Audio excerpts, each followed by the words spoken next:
Hello, FPL managers. Welcome to Scoutcast Matchday. We're with you to finish up the game week, and I'm joined by two very special guests today. We have Seb. Seb finished 389th in FPL last season. Your day job's football manager. You're a cool guy that's doing this loads on the regular with me at the moment. Seb, how are you doing? Hey, I'm good, thank you. How are you? Yeah, I'm good. I'm good. Just turning my other mic off because I've got the game on, obviously. Toby Margett, how are you, sir? You are in the top 100k, so a real life person that's actually in the top 100k. I didn't think that was possible this season. How are you Yeah, doing? but I'm very well, thank you. I've been completely overshadowed already, though, by this man, Seb, as a 389. That is unbelievable. I can only dine out on that so much longer, mate. You're 100k, I'm 1.4 million. Yeah, Very, but very early day. Seb, you say you can only dine out on that for so long, but I'm sure you've got another finish or two around the 1,000 mark, right? I've got a couple in the 3,000, one in the 1,000, but again, it's history. It's history. Yeah, love that. So, guys, we are of course watching the big game tonight. It's Leicester and Leeds. Leeds are the home team, both kind of in form, both looking like they could score goals at any moment. So, stay with us, watch the game, mute the TV. We're going to be talking through the game, but also touching on all the big FPL points for the weekend, captaincy, players on the watch list, how our seasons are going. So stay with us, get in the chat. Looking forward to answering questions. A few of you in are already. Guys, if you're no Andy, no Az, no Joe, no Jody Amsterdam. No. This is Scoutcast Match Day. This is completely different show. Similar name. Scoutcast is back tomorrow night with Joe and maybe Az and Andy. Not sure who the guests are. I think FPL family are on, so do tune in for that. But stay with us tonight as well. So guys, your game weeks. Toby, you're having a worldy season. You're in the top 100k. Everyone in the FPL community on Twitter seems to be somewhere between 1 million and 3 million. I'm at the bottom end of that scale. What's been your secret so far this season? What are you nailing to be in the top 100k? Where are we all going wrong? I think, to be honest with you, I haven't done anything particularly special this year. I've been lucky with captain picks. Every week so far, I've picked pretty much the best captain I could have picked. There's one possibly you could argue this week. I captain Kane this week. Obviously, he returned. Could have captain Grealish. Could have captain Salah. Would have been slightly better. But basically, I haven't blanked on a captain yet, and that's really helped me going forward. Other than that, it's just been one of those things. I haven't played any differently to how I've played in previous seasons. It's been a pretty crazy season, as we know. And I think it's been very easy to be on the end of a bad season so far, especially given how strange it was to begin with. I think a lot of people wildcarded early, and then even like things got even crazier. Injuries happened, signings happened. I managed to hold off till the international break on my wild card, which I think helped. But yeah, I'm gonna be really modest and put it entirely down to my lucky captain picks.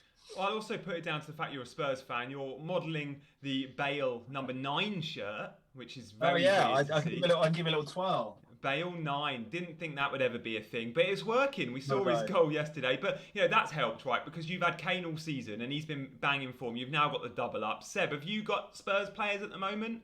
Yeah, I've got the Kane and Son double, You as have. most people have. Do you say you had Kane from the beginning, Toby? Yeah, I'd Oh, that's Kane a from good day shout. one. It's one of those. Yeah, I'm obviously biased because I'm a Spurs fan, but I've strongly felt for quite a while that Kane's been the best, probably number 9 in the Premier League. He did dip for a couple of years where it seemed like he was, dropping deeper. He was, getting called a central defensive midfielder every week. But actually, you could still see there was a hell of a player in there. And I think we're just playing better football as a team, which is getting the best out of Kane. He's still playing in the same positions he was under towards the end of Pochettino, but he's got better runs being made in front of him. And that's why we've seen him make 8 assists, I think, already this season alongside 6 goals. It's absolutely crazy. So you weren't put off by the sort of deterioration in his underlying stats from when, you say he used to be that striker. Yeah. I guess the sort of maybe dropping a bit deeper, maybe naturally, maybe tactically. Also, Mourinho coming in, not being famous for attacking Mm-hmm. returns. Yeah. Currently, Kane's stats are unbelievably good. In Mm-hmm. contrast to Son, who actually is arguably overperforming, but then he's always overperformed. Mm-hmm. Did you maybe see that coming? Was it a bit of a gamble, or did you see something else that we didn't? I definitely didn't see probably anything that nobody else did. I think I'm probably clouded a little bit so I have a season ticket at Spurs and have been down there the last 2 or 3 years watching Kane week in, week out. And just even though his underlying stats weren't as good as they once were. As a footballer, I don't think I've seen a better all-round footballer in the Premier League for some time. In terms of his passing ability, I could probably only name Kevin De Bruyne is a better passer than Kane in the Premier League. As a finisher, he's unbelievable. Just everything about his all-round game. And I kind of felt when you're that good a player, combined with an incredibly weak reason to put him in, where do you remember in the Tottenham documentary? I don't know if you've seen it, where Mourinho had him in his office. He's like, "I will make you explode." I was like, I can buy into that. That's the sort of thing I can buy into. Good thing you didn't buy Dele Alli like everyone else off the back of that. No, I think. Did you start with Dele Alli, Jan? Game week 1? Yeah, I did, and we actually had a £1 bet pre-season that I watched the documentary and said, I'm going to start with Dele Alli, and you were like, no chance. I was like, let's put money on it. So we put £1 on it. Do you remember? And I think I won the bet because I went into the season with him. Anyway, guys, we're seeing at the moment the minute silence. Guys, I'm going to come to you both for team news. Tobes, if you could update us on Leicester, but first, Seb, if you could give us the Leeds team news and how you think they'll line up. Because look, guys, you might be watching Sky Sports, you might see the infographics, and often they're right, but often they're wrong. We're joined by Seb, who it's your day job to pretty much study Leeds, right, Seb? So you know how they line up against various sides, and we know the Bielsa system is always changing. For example, where's Dallas going to be playing tonight? What's the lineup, and what sort of shape should we expect, Seb? So based on the lineup, which is Meslier in goal as usual, Ayling, Koch, Cooper, and Dallas at left back. Mateus Click holding Pablo Hernandez for a start at last, and Jamie Shackleton in the 2-8s. Costa and Harrison wide, and Bamford up front. It looks like 4 at the back, both in terms of the personnel and looking at Leicester. Although it looks like Leicester might be maybe 3 at the back, do we reckon? Or something like that? Yeah, I think so. They've got definitely going wing backs with Albrighton and the I'm glad you said that, because I was sitting here looking at the team lineup being like, it looked very much like a 3 with Justin, Fofana and Fuchs as a 3, I think. And Fuchs has played there, left centre-back recently, and then he's playing the kid, isn't he? Thomas as a wing-back. Yeah. If Leicester do line up like that, even if it's just Vardy up front on his own, if Barnes or I don't know, Tielemans maybe pushing up Dennis Pratt, if someone starts joining him, I wouldn't be surprised to see us slip into the 3 at the back, even if it's not official in terms of the tactic, but just how we line up when we're marking the opposition players. We do the man marking system as we talked about before. The one thing we are missing is Calvin Phillips, obviously. Yeah. He facilitates a lot of that movement. So we might see Ayling tucking in, Dallas pushing forward, and then the wing-backs coming in. But from kickoff, which is literally just gone now, it looks like we've lined up at a 4. So unless something changes, I would say it's that, which means Dallas left back, Ayling right back. I'm glad we can finally compare Dallas and Ayling in the same game, playing the same position, because we've not been able to do that recently. And actually, Ayling is the one that's really caught the eye in the last few weeks. And at times, he's been playing sort of right centre-back or centre-back even in a 2 at times, and he still gets forward. I'm so excited about him as a prospect this season. Tobes, the Leicester lineup, how are they shaping up? Yeah, it looks like a 3 at the back. I think I haven't had a chance to actually watch them play at the moment. It's only just kicked off on my heavily delayed stream. But yeah, it's looking like Fuchs, Fofana and Justin in a back 3. Like you say, you've got the kid Thomas on the left wing. I'm looking like Albrighton as the right wing back. Not quite sure yet how it's looking. Obviously, we're going to have Vardy playing up top. Whether it's Barnes and Tielemans in behind him or Barnes and Pratt, not quite sure. Mendy probably playing a little bit deeper. Yeah, it's kind of looking almost like a 3-4-2-1, I think. Might be able to clarify that a little bit once we see a few minutes of them play. There is one thing actually I wanted to, while we've got Seb on today, which is great. I feel like I have picked the wrong Leeds defender in Dallas. I've had Dallas for the last 3 or 4 weeks, but every time I've watched Leeds, I've always kind of thought Ayling looks like he's getting forward more.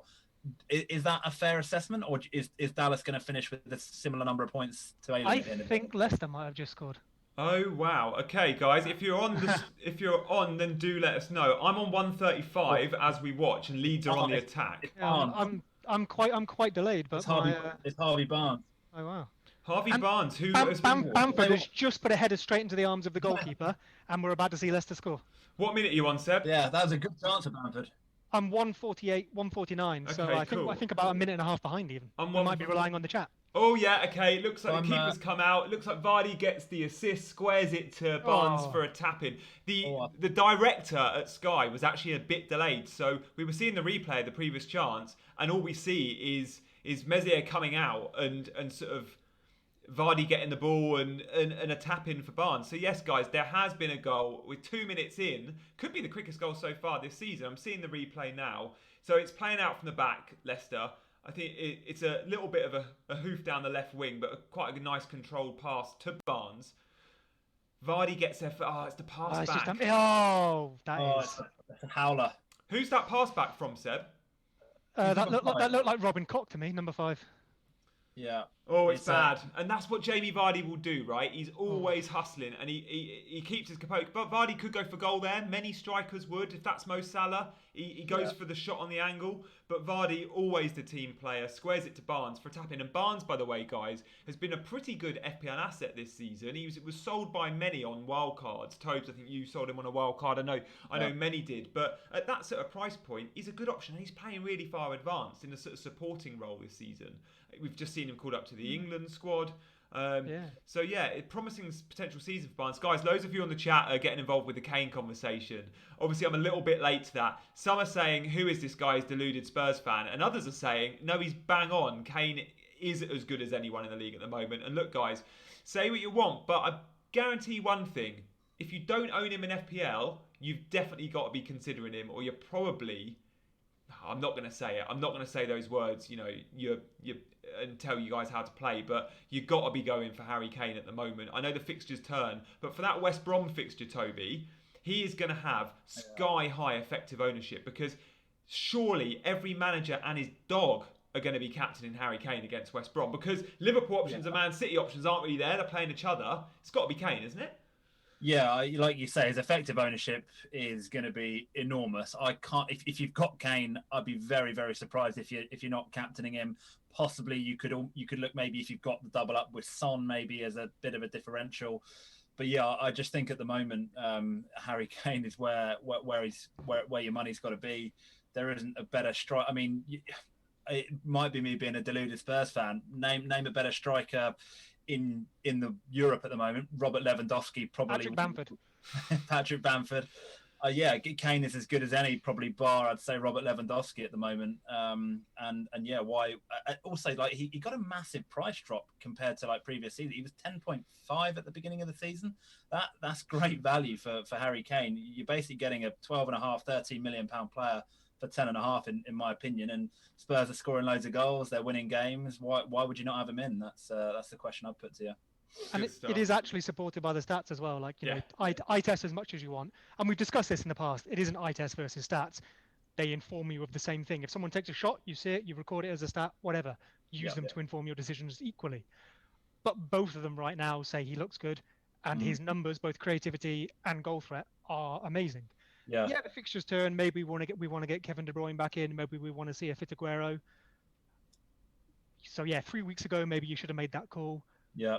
Maybe now you look at the next opportunity, but I don't think you can deny his output. It's been supported by the stats and the eye test, and it's occurred. Yeah. There's nothing against him there. Where do you stand? Where do you stand, Seb, on Bamford? Do you own Bamford? I do not. Do you own Bamford? Not massively. He's performing very, very well at the moment in terms of his goal output compared to recently, but I've seen him for 2 years where he's been the opposite. He's massively underperformed his XG and not looked like changing that. I originally elected against it simply because I thought there were better options in that sort of price area. I think at this beginning of the season, if you had to have a 5.5 striker, he was a great shout because there was basically him or no one. Yeah. But if we were all looking at 6.5, Che Adams, Callum Wilson, that sort of group, and that's where I went. And now he just doesn't quite fit into the structure, and it feels a bit like, okay, he's just scored his hat-trick. How repeatable do I think that is? And if I must get involved in Leeds, I like the fullbacks. I know you asked a minute ago. I think both of them are decent options. If they're both playing fullback, the historical stats support Ayling for me over Dallas. But I think it is quite marginal. Everyone's arguing and has done for a few weeks now quite fiercely about it. Realistically, pick one of them and I think you're okay. Guys, loads of you in the chat getting involved with our best striker in Europe conversation. That was a can of worms, wasn't it? We won't dwell on it, but Frode in the chat, you've mentioned Haaland. You've also mentioned Zlatan. Okay, I'll give you Haaland, not Zlatan, who's 39, but still banging him in, and AC Milan have been brilliant. By the way, Leicester on the attack. It's Barnes again causing issues. Mezier comes out and sort of smothers it. Did well there, the goalkeeper. Good chance by Barnes. Sharif, also Moise Keane. That's a joke. And Dev. very good point, mate. Ronaldo, let's not forget him. He is a striker now. So look, let's go with Kane. Is at the moment Penalties. the best forward in the Premier League. And look, we've all got him in our FPL teams for the same reason. But yeah, definitely no penalty there for Leicester. Keeper does well. But we're talking about Leeds defenders, right? And look, many of us are using tonight's game as a bit of a scouting mission to look at Ayling, to look at Dallas. I certainly am. Ayling is a defender I want, and if I go Leeds, it will be him all day long. But I don't quite know if I'm going to go to Leeds yet. And seeing them concede early again today, we can't forget when we're buying defenders, yes, we want attacking returns, but we need guaranteed or close to guaranteed clean sheets there. But we're going to get that with Leeds, because in the Championship, they kept clean sheets aplenty. Are they playing the same stuff? Why are they conceding so many in the Premier League? Is it just because they're playing against stronger opposition, or are they changing the way they've played? Just quality of opposition. We have changed absolutely nothing. A couple of the personnel have changed, of course. Ben White is out, but I don't think it's affected us massively in terms of the personnel. It is, as we've discussed before, we employ this man marking system, which means we go man to man all over the pitch, but the striker has to cover both centre backs, which means we leave a centre back free. It's also why we go 3 at the back versus 2 strikers, so that we can go man for man and still have a free centre back. That free player used to be Ben White. It's now Robin Koch. So maybe slightly less good at that mix job. up in the Leeds backline again. Vardy is causing them all sorts of problems. Oh, it is. I mean, Vardy and Barnes are looking dangerous. It's like a front two, isn't it? Yep. Yeah, I think Leicester's weapons are set up to damage us. We've had close to 80% possession, and they're happy especially now that they've got a goal, they are happy to sit back and do what they do to, dare I say, City and Liverpool. I'm not saying we're that good, but just in terms of the style, that's what's going to hurt us. Yeah. I'll come to you, Tobes, on Leicester, because what we're seeing with them with a back three means that rather than seeing, like we saw last season, Barnes one side, Perez the other, and then Vardy, we're almost seeing you've got like Tielemans and Pratt, slight sort of number 8, and then you've almost got a Barnes supporting Vardy. It makes Barnes a really attractive asset. He's playing in a 2 rather than a front 3. And we see, he partners well with Vardy. They're both explosive runners that like to get in behind. Yeah, it really does. Like this, if you were looking now, and this is the first time you've seen Barnes play all season, you'd be like, get this guy in my team immediately. He sits in that price bracket, doesn't he? Around about a Grealish. He's like a 7.3-ish, I imagine, at the moment.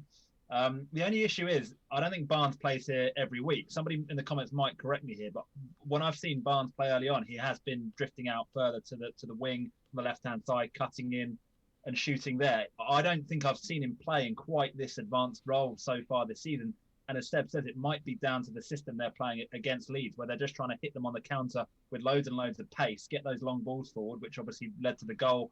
Fuchs pinging one down the channel, and it's working well. Leicester have had a couple of good chances so far. Worth noting though that I think he started on the left quite a lot so far this season. But when I was looking on Wildcard, having a look at his stats, obviously Grealish has now emerged as that favoured option in that price bracket. But his stats for a little while were very, very impressive, even from a wider position. Yeah. And he was often further ahead of Vardy in the touch map and the one actually getting into the box. Yeah. You're absolutely right. If you're expecting him to almost play as advanced as Vardy, that's not going to happen. I mean, we look now; he's literally central.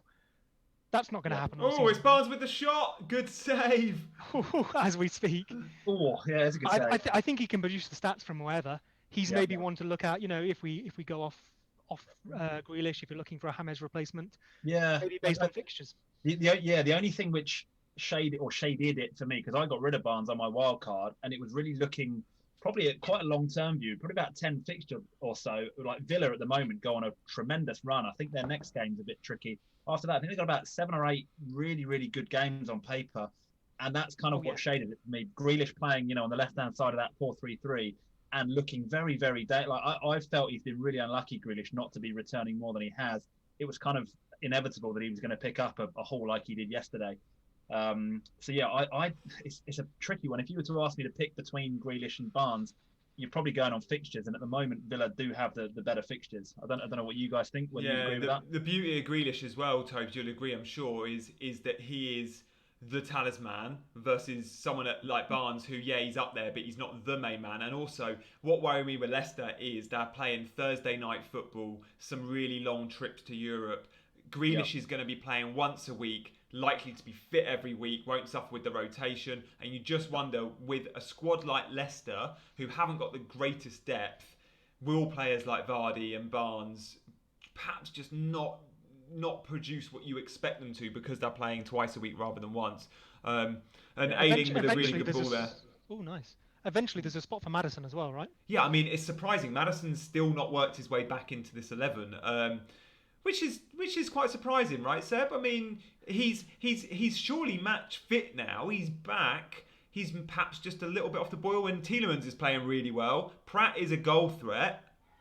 You know, I think it's just a case of the team operating well without him, and we've seen him come off the bench. We've seen him start outside of the Premier League. I'm a massive advocate of his. I had him early last season. Again, he's another stats monster. But I wonder if it's not broke, don't fix it. And as you've said yourself, him and Tielemans often perform a quite similar role. And if Maddison is in the team, Tielemans has to drop back. Maybe at the moment, Brendan Rodgers is happy with how it's going and doesn't see any reason to upset that. Yeah. Guys, loads of you asking questions. I'm going to do some quick fire answers. We'll take one each. So, Breck Dog, you've asked thoughts on Wolves' defence, Aït-Nouri and Kilman. So I'll give you my 2 pence worth because I am Mr. Aït-Nouri, the guy that we're not gonna. You're gonna discuss this tweet again. The guy that tweeted it the week before on his 0.0% ownership, saying this is a kid you gotta watch out for. He's just wicked. He's 19 years old. You might not have heard of him, but he's going to be starting and he's going to be FPL Gold very soon. And there he goes, 20 minutes into his debut, bang. Would I be buying him? Probably not. Will he be a starter? I think so, but don't forget, Wolves' fixtures aren't great. Kilman, for me, he if it ain't broke, don't fix it. I think Kilman will be playing at left centre-back instead of Seiss until he makes some errors. Tobes, Ayesh asks, what about Jared Bowen, West Ham assets? What do you reckon? I really like Jared Bowen. I think he's actually a really good little player, and West Ham go on quite a nice run of fixtures. I can't remember how much he is off the top of my head. Is he 6.5, Bowen? Yeah, I think 6.5. Which I think if you've not got the money in the bank, so I think I would definitely prefer a Grealish or a Harvey Barnes, as we've been talking about, somebody like that, if you can afford them. If you can't, and you've got $500,000 in the bank less than that, I think Bowen's a genuinely a good shout. 6.3. Yeah.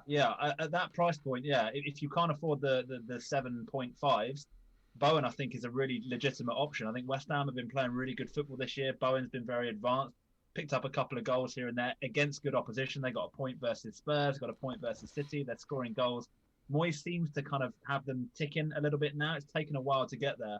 But yeah, I really like Bowen, and that means something coming from a Spurs fan. Yeah. Would Souček or Antonio affect your thinking there?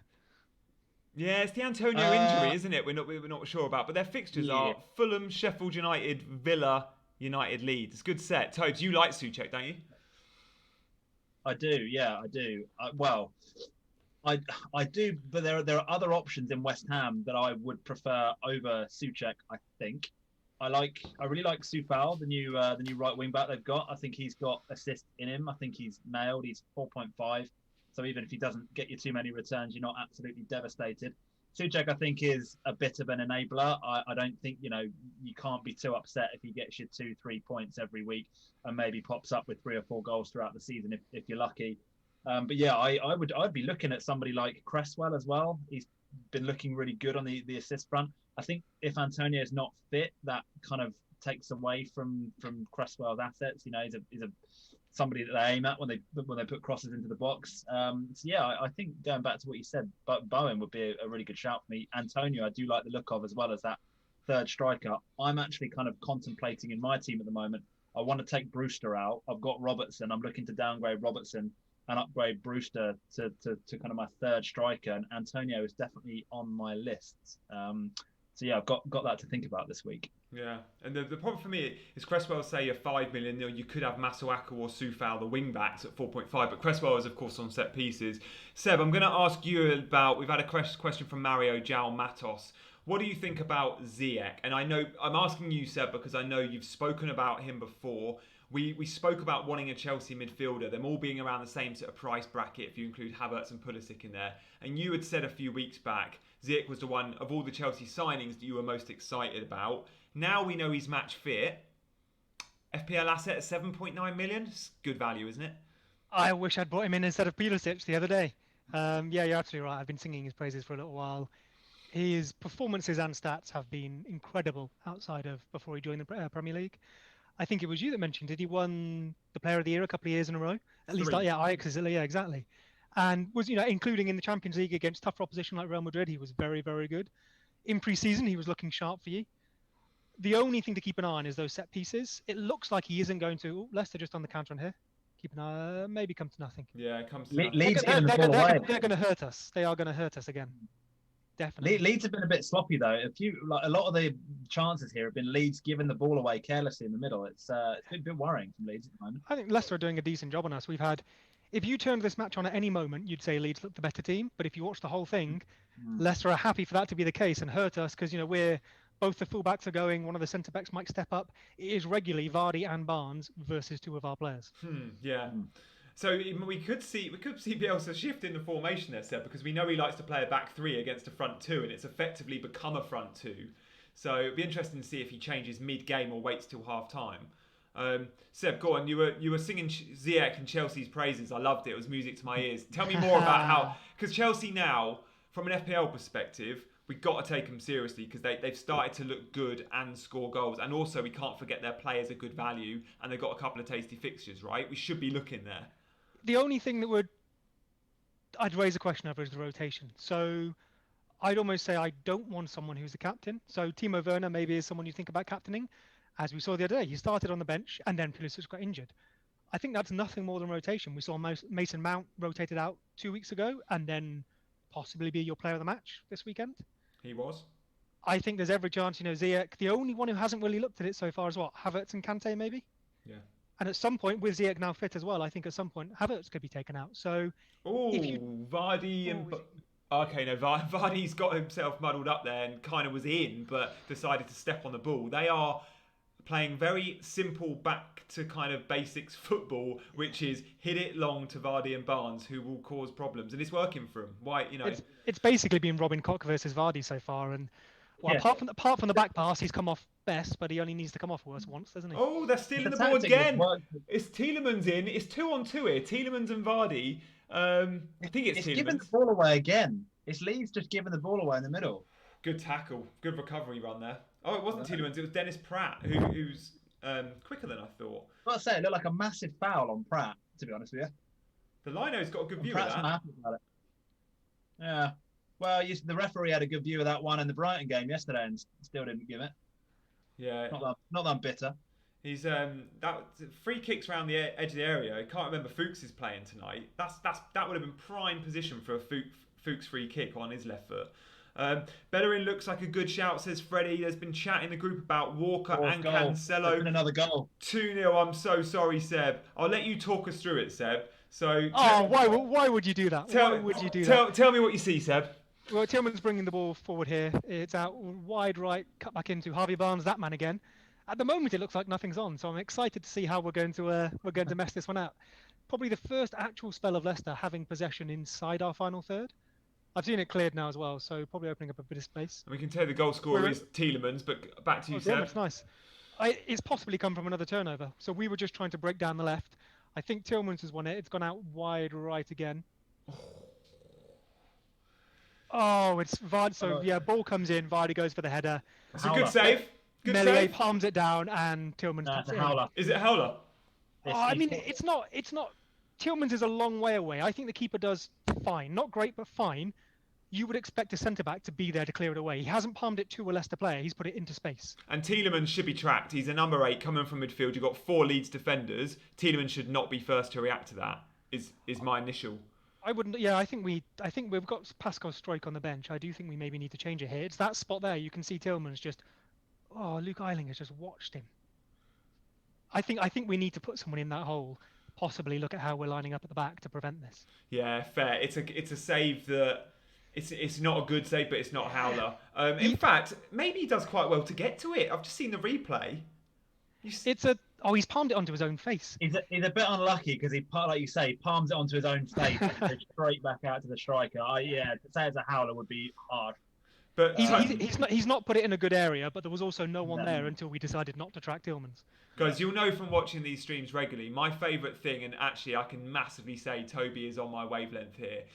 what we like to do with goalkeepers is call them either worldy saves or absolute stinkers. And we thought we'd seen a howler there, but you can just get quite comfortable, steady 7 out of 10 good saves. But we don't like that. And when Pickford's playing, especially, Pickford seems to be on these streams every week, and I just like to call a howler. But glad to see he's replaced anyway. Yeah. But yeah, I was going to say, what were your thoughts on Pickford being replaced? It was only a I week called ago. it. You called that, yeah, exactly. I called it. I said by Christmas, or I maybe even said by the end of the season, he will not be number one, and Olsen will be given a chance, and Ancelotti will probably try and buy a better replacement because he got Olsen on deadline day. Remember, he wanted Romero, he wanted Gazziniga, he was in for either or.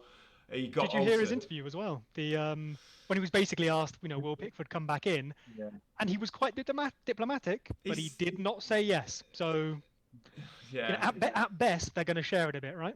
I hope. And Olsen played well, didn't he? I thought he played well. That's the thing. Like, can you drop him off the back of that as well? Like, you give a keeper a chance. He has a good game. Why would you drop him? I really wanted him to save the penalty, Olsen. I was thinking, save this penalty, and you're in for the season. You're in for a while. I've not checked out Olsen's price in FPL actually. Well, Tobes, will you check that out? Because I'm thinking, sure. I'm thinking if we always like a budget keeper that's set and forget, and we were so lucky this season. We had an Arsenal goalkeeper, Martinez, priced as a number 2. And he was priced as Arsenal's number 2 at 4.5 million. Moved to Aston Villa, you go, I've got a top quality keeper here for 4.5, a set and forget option. 4.5 Olsen is, and his next 4 fixtures aren't bad at all. He's got United next, Fulham, Leeds, Burnley. No, they're mixed. But Everton have been pretty solid this year. So if you're looking for a set and forget keeper, and you're confident Olsen's going to get minutes for the rest of the season, I'm not personally, but yeah, he could be a sneaky little shout. Yeah. Bamford trying to get into the game here, Seb. He's been quiet, hasn't he, so far? How will Leeds try and come back into this 2-0 down? I guess last season in the Championship, you've probably not seen them at 2-0 down after sort of 20 minutes that often, have you? Not unheard of. We didn't go behind all that often, but we have it in us. If you know how to hurt us, like Leicester are doing here, there are the opportunities for it to happen. The way we play as well often relies on it coming off. It's high intensity. It's relatively high skill based. There were a few matches where, even against quite poor Championship sides, I think Barnsley probably gave us the best match we had all of last season, and we were incredibly lucky to shade it. They just pressed us as hard as we pressed them, and we were not having a day with the passing where we could overcome it, which is maybe what you're seeing here. Other than that Bamford chance early on, which he maybe should have scored, but as we discussed, he's going to miss those. He just needs enough of them to score goals. Yeah. I don't really think we've put much on Leicester, and 2 or 3 of the chances, including one of the goals, have come directly from our own passing. So it's just not quite working out for us. The Leicester back 3 look fairly comfortable dealing with, and it is at the moment Leicester, only Bamford. We've not seen. You nearly saw a howler there. Yeah, Meslier has nearly just dropped it into his own net. He's dropped onto the post, I think. Oh, I didn't see that. I didn't see that. Looking for. I don't know who it was that whipped in across. He sort of caught it, dropped it, and landed on the post and caught it again. I've got a replay. So yeah, it could be Tielemans or Pratt down the right. Oh wow, yeah, I think he cushions it against the post. He's just a simple catch. It is pouring with rain in Yorkshire tonight.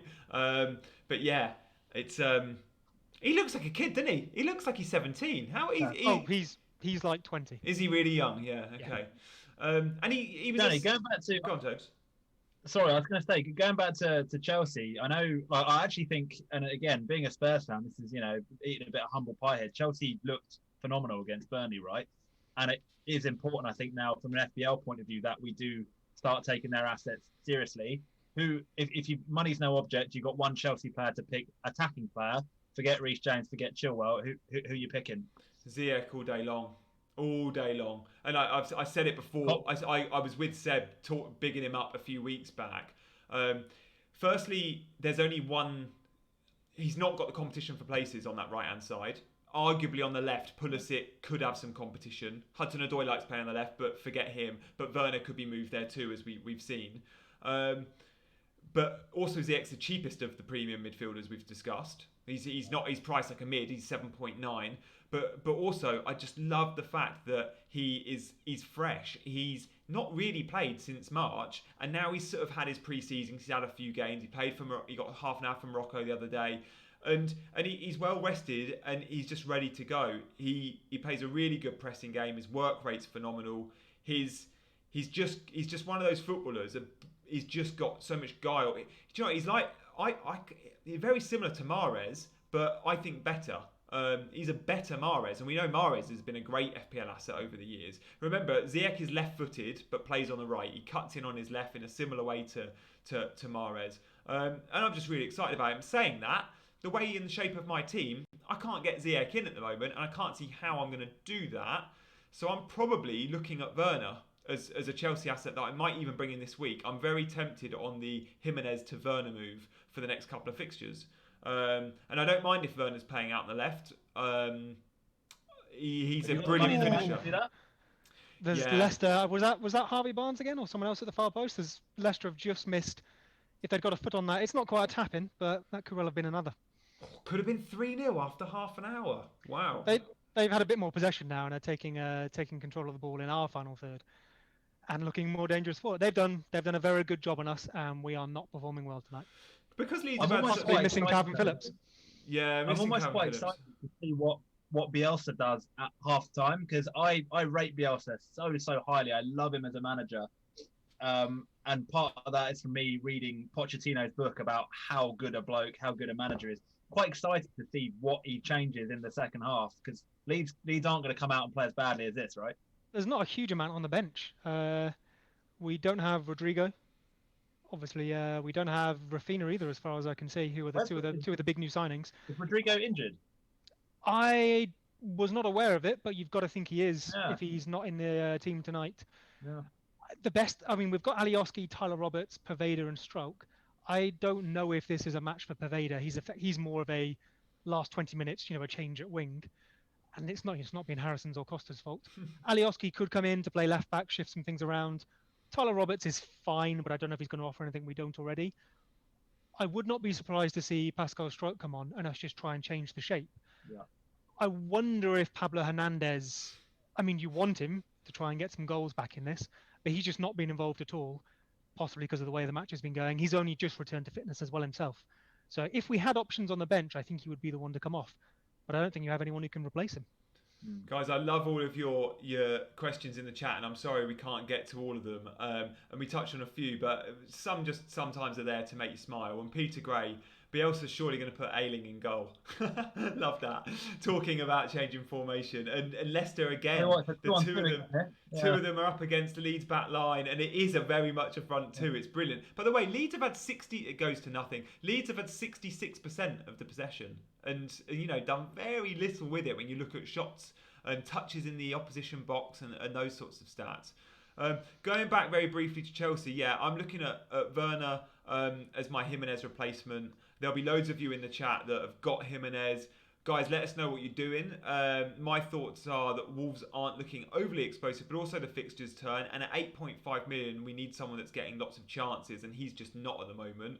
Timo Werner's someone that I just rate Werner as a brilliant clinical finisher. And with now Chelsea are on song, I fancy him to get a couple of goals in the next few weeks. They've got a couple of good, tasty fixtures. So although I want Ziyech, I can't get there. I can get to Werner very easily. I'm downgrading Seiss to create the funds to Soufal at West Ham, I think, Toby, who I know you're very keen on too.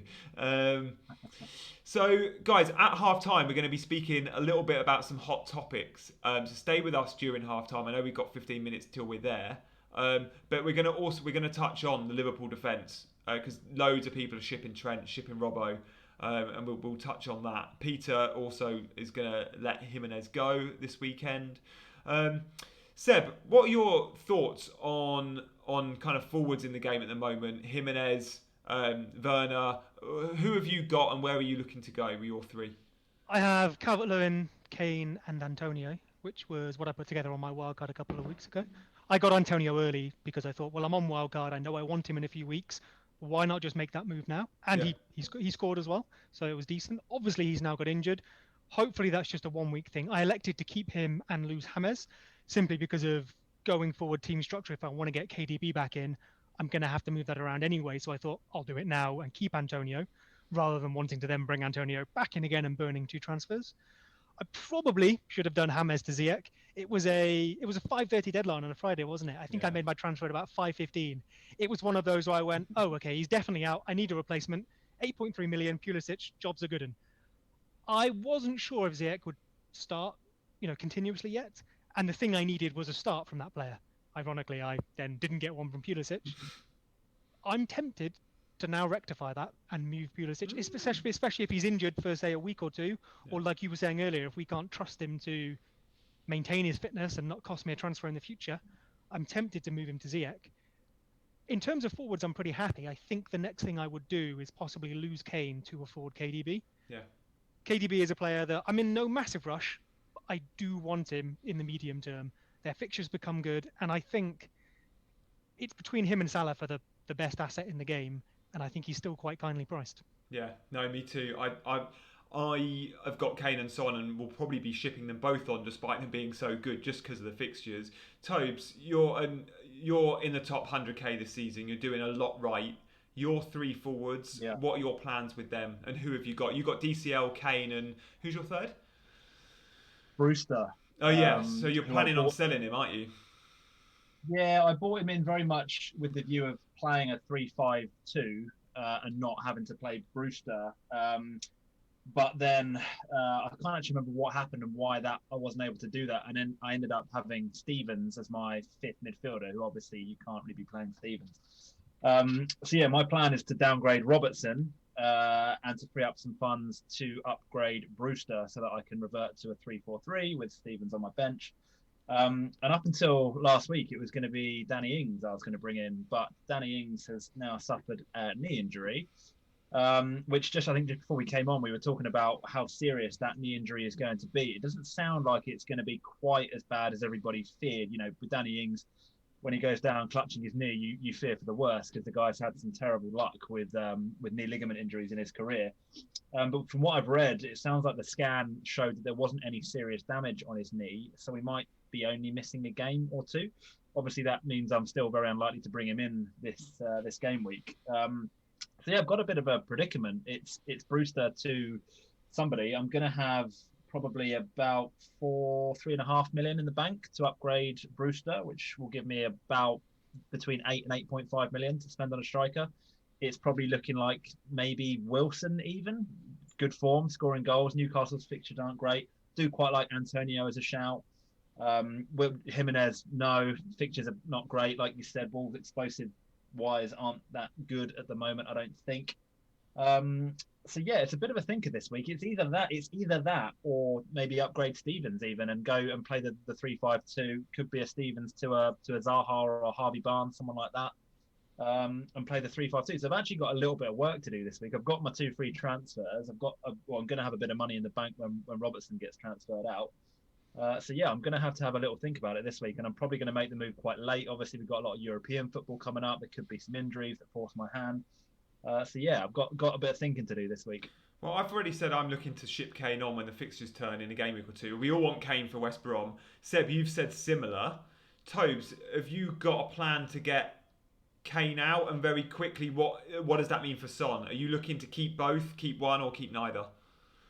I definitely don't want to be shipping Kane out. I actually don't think the fixtures are as bad as they look on paper. So obviously West Brom is a great fixture. Man City, really tough fixture. After that, Chelsea away, I'd back Kane to score. Arsenal, Harry Kane always scores against Arsenal. Crystal Palace away, you'd back him to score. Like 3 out of the next 5 fixtures, you'd be backing Harry Kane to score. And for that reason, I wouldn't be taking him out of my team. I'd probably not want to be going with a double up throughout that period. So Son might be a bit of a make weight. Not sure who for at this point. But yeah, I could see myself going down to 1 Spurs, and it would almost certainly be Kane at the expense of Son, I think. I think if you're backing him for form, that's absolutely fair enough. But in terms of fixtures, I don't think he's going to have a worse run literally all season. So yeah. If you think he can score against anyone, back that. That's legit. I mean, Chelsea have kept 5 clean sheets in the last 6. That's not he's going to score, surely. I think the bigger difference for me is sorry, I caught that. Okay, it was quite comfortable in terms of the save, but it's the young lad Thomas, I think, because he's the only one I don't recognise. So it is. He might have been who was on the back of that chance earlier. Actually, see, Barnes is 15, isn't he? Yeah, Barnes is 15, and Thomas is 35, is it? Yeah, that might have been.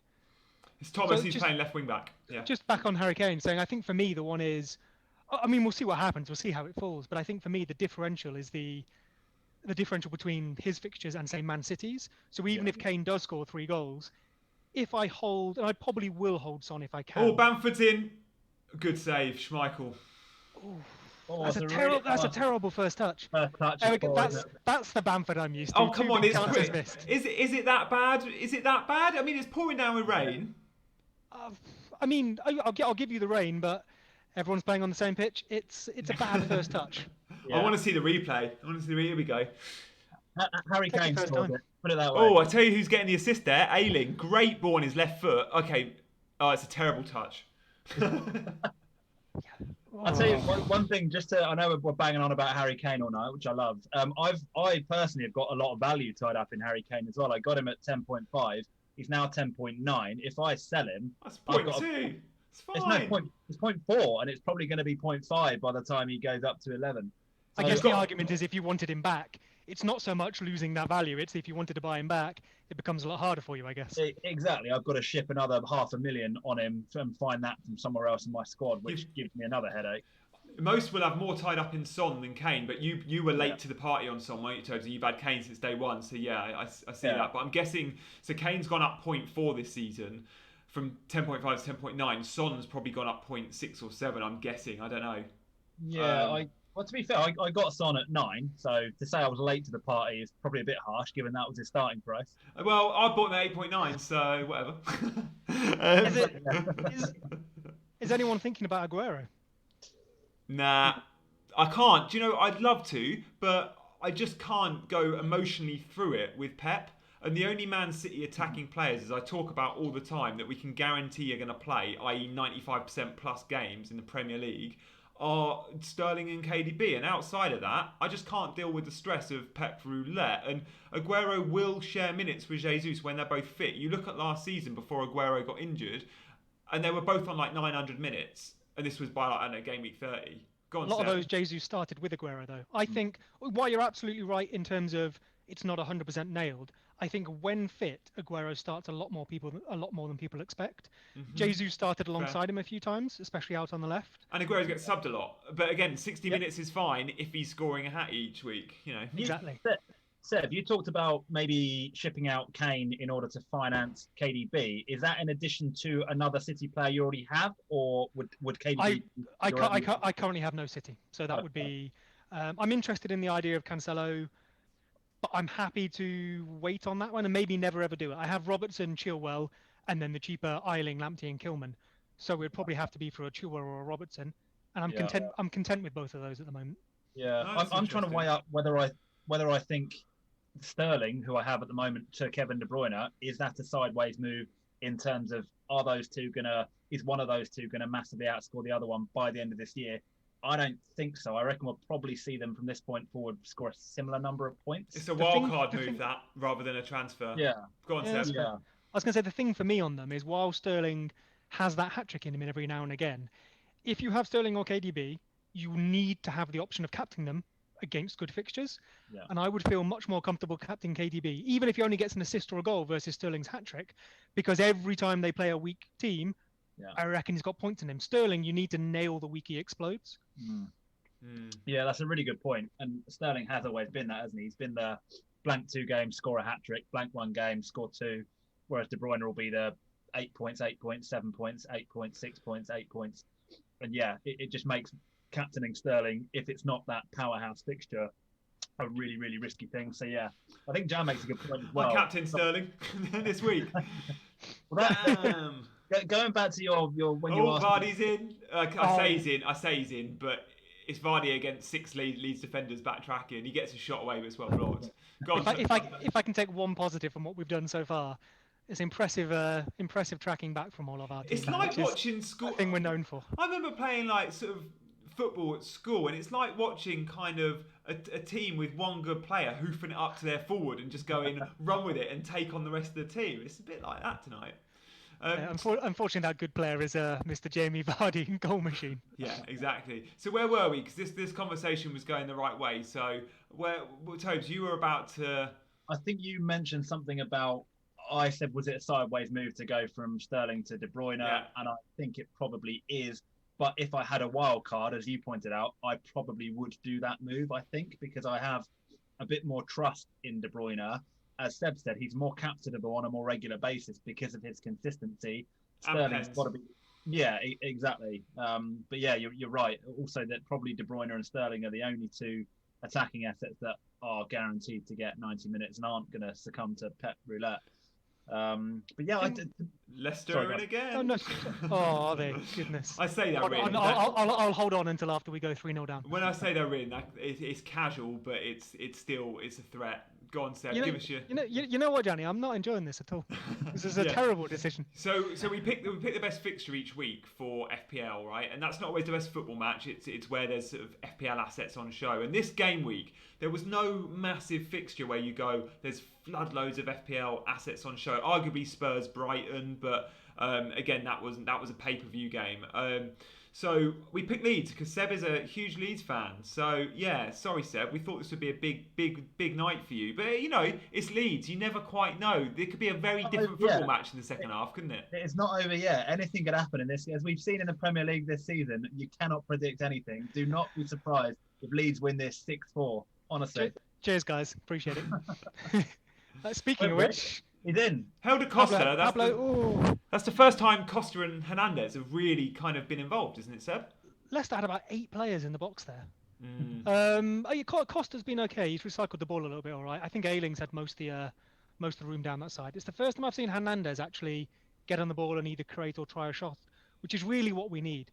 He was magic for us last year. He was probably not quite as good last year as the season before. He's pushing 37 now. Yeah. And he suffers from injuries as you would if you're playing Bielsa ball at that age. But when he's on form, he is exceptional. And what we got the most output out of him the last year was coming on for the second half. He would often be that half-time change, and he would come on and create something or score a goal. He probably scored the goal that it didn't literally send us up, but there was a win against Swansea where he scored a last-minute goal, but it was just enough points to clear to really make us feel like we were up, and then we sailed home to the title.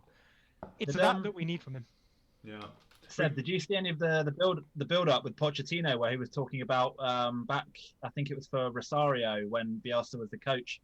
Pre-internet, he would print off like every single report about every single game that their opposition had played over like the last 6 months, and he'd make all of the players read everything about every team that they played as like their homework for the week. He was like the level of detail and meticulous in their preparation was unreal. That sounds about right. During lockdown, when football was suspended for a bit, Bielsa and his coaching staff watched every single championship game, not just including Leeds, every single championship game, and put together a pack for the players on every single team so far, so that when we returned, it would be like, even teams that we weren't playing again, it was just like, okay, here's every single team, everything they've done this year, and 5 minutes on how we're going to beat them.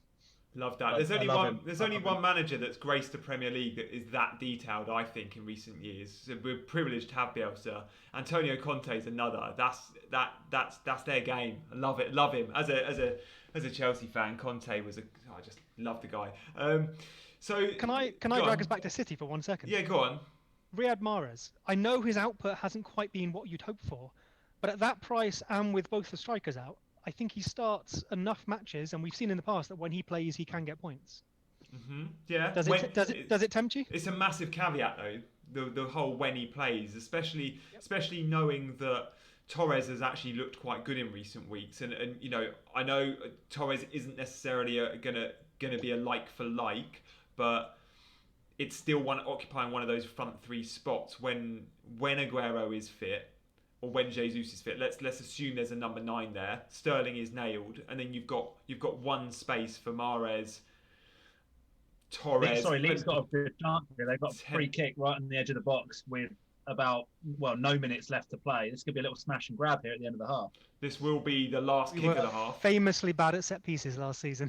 Ball comes in, Clearance from Justin by the looks of it. And Leeds, by the way, are against a back five tonight. We can't underestimate this formation from Leicester. It's not a back three, which you might see Wolves playing. It's a back five. It's not the wing backs aren't playing like wing backs. They're playing like full backs, and it's working really well for them. Oh yeah, yeah. I mean, credit to them. Normally, when you say back five, you'd be like, oh, anti-football, whatever. Yeah. They're doing a job on us. Can't argue with that. Yeah. Fair play. Catenaccio, they're parking the bus and they're on the break. So guys, we've got our half time. Kasper Schmeichel's having a few words. Don't know what he's unhappy about. I was thinking that. They've done, he's not had much to do. And guys, loads of you flock in at half time as you come and tune in for 15 minutes. So we're going to tailor this conversation to really get through some of your very quick fire questions, but also I want to touch on Liverpool and their defenders, because loads of owners out there on Trent, his price is falling. Loads of Robbo owners looking to possibly sell.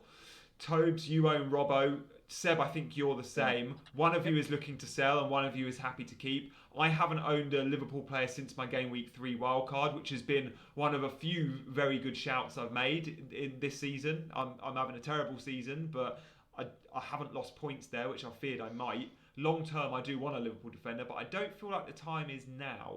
Tobes, you're happy to sell Robbo? Yeah, that's possibly more down to my bad planning than me desperately wanting Robertson out. I don't desperately want him out, but what I do desperately want is to be able to play a 3-4-3 that doesn't involve Brewster or a 3-5-2 that doesn't involve Stevens. And in order to do that, I need to free up some funds from somewhere to upgrade Stevens or Brewster.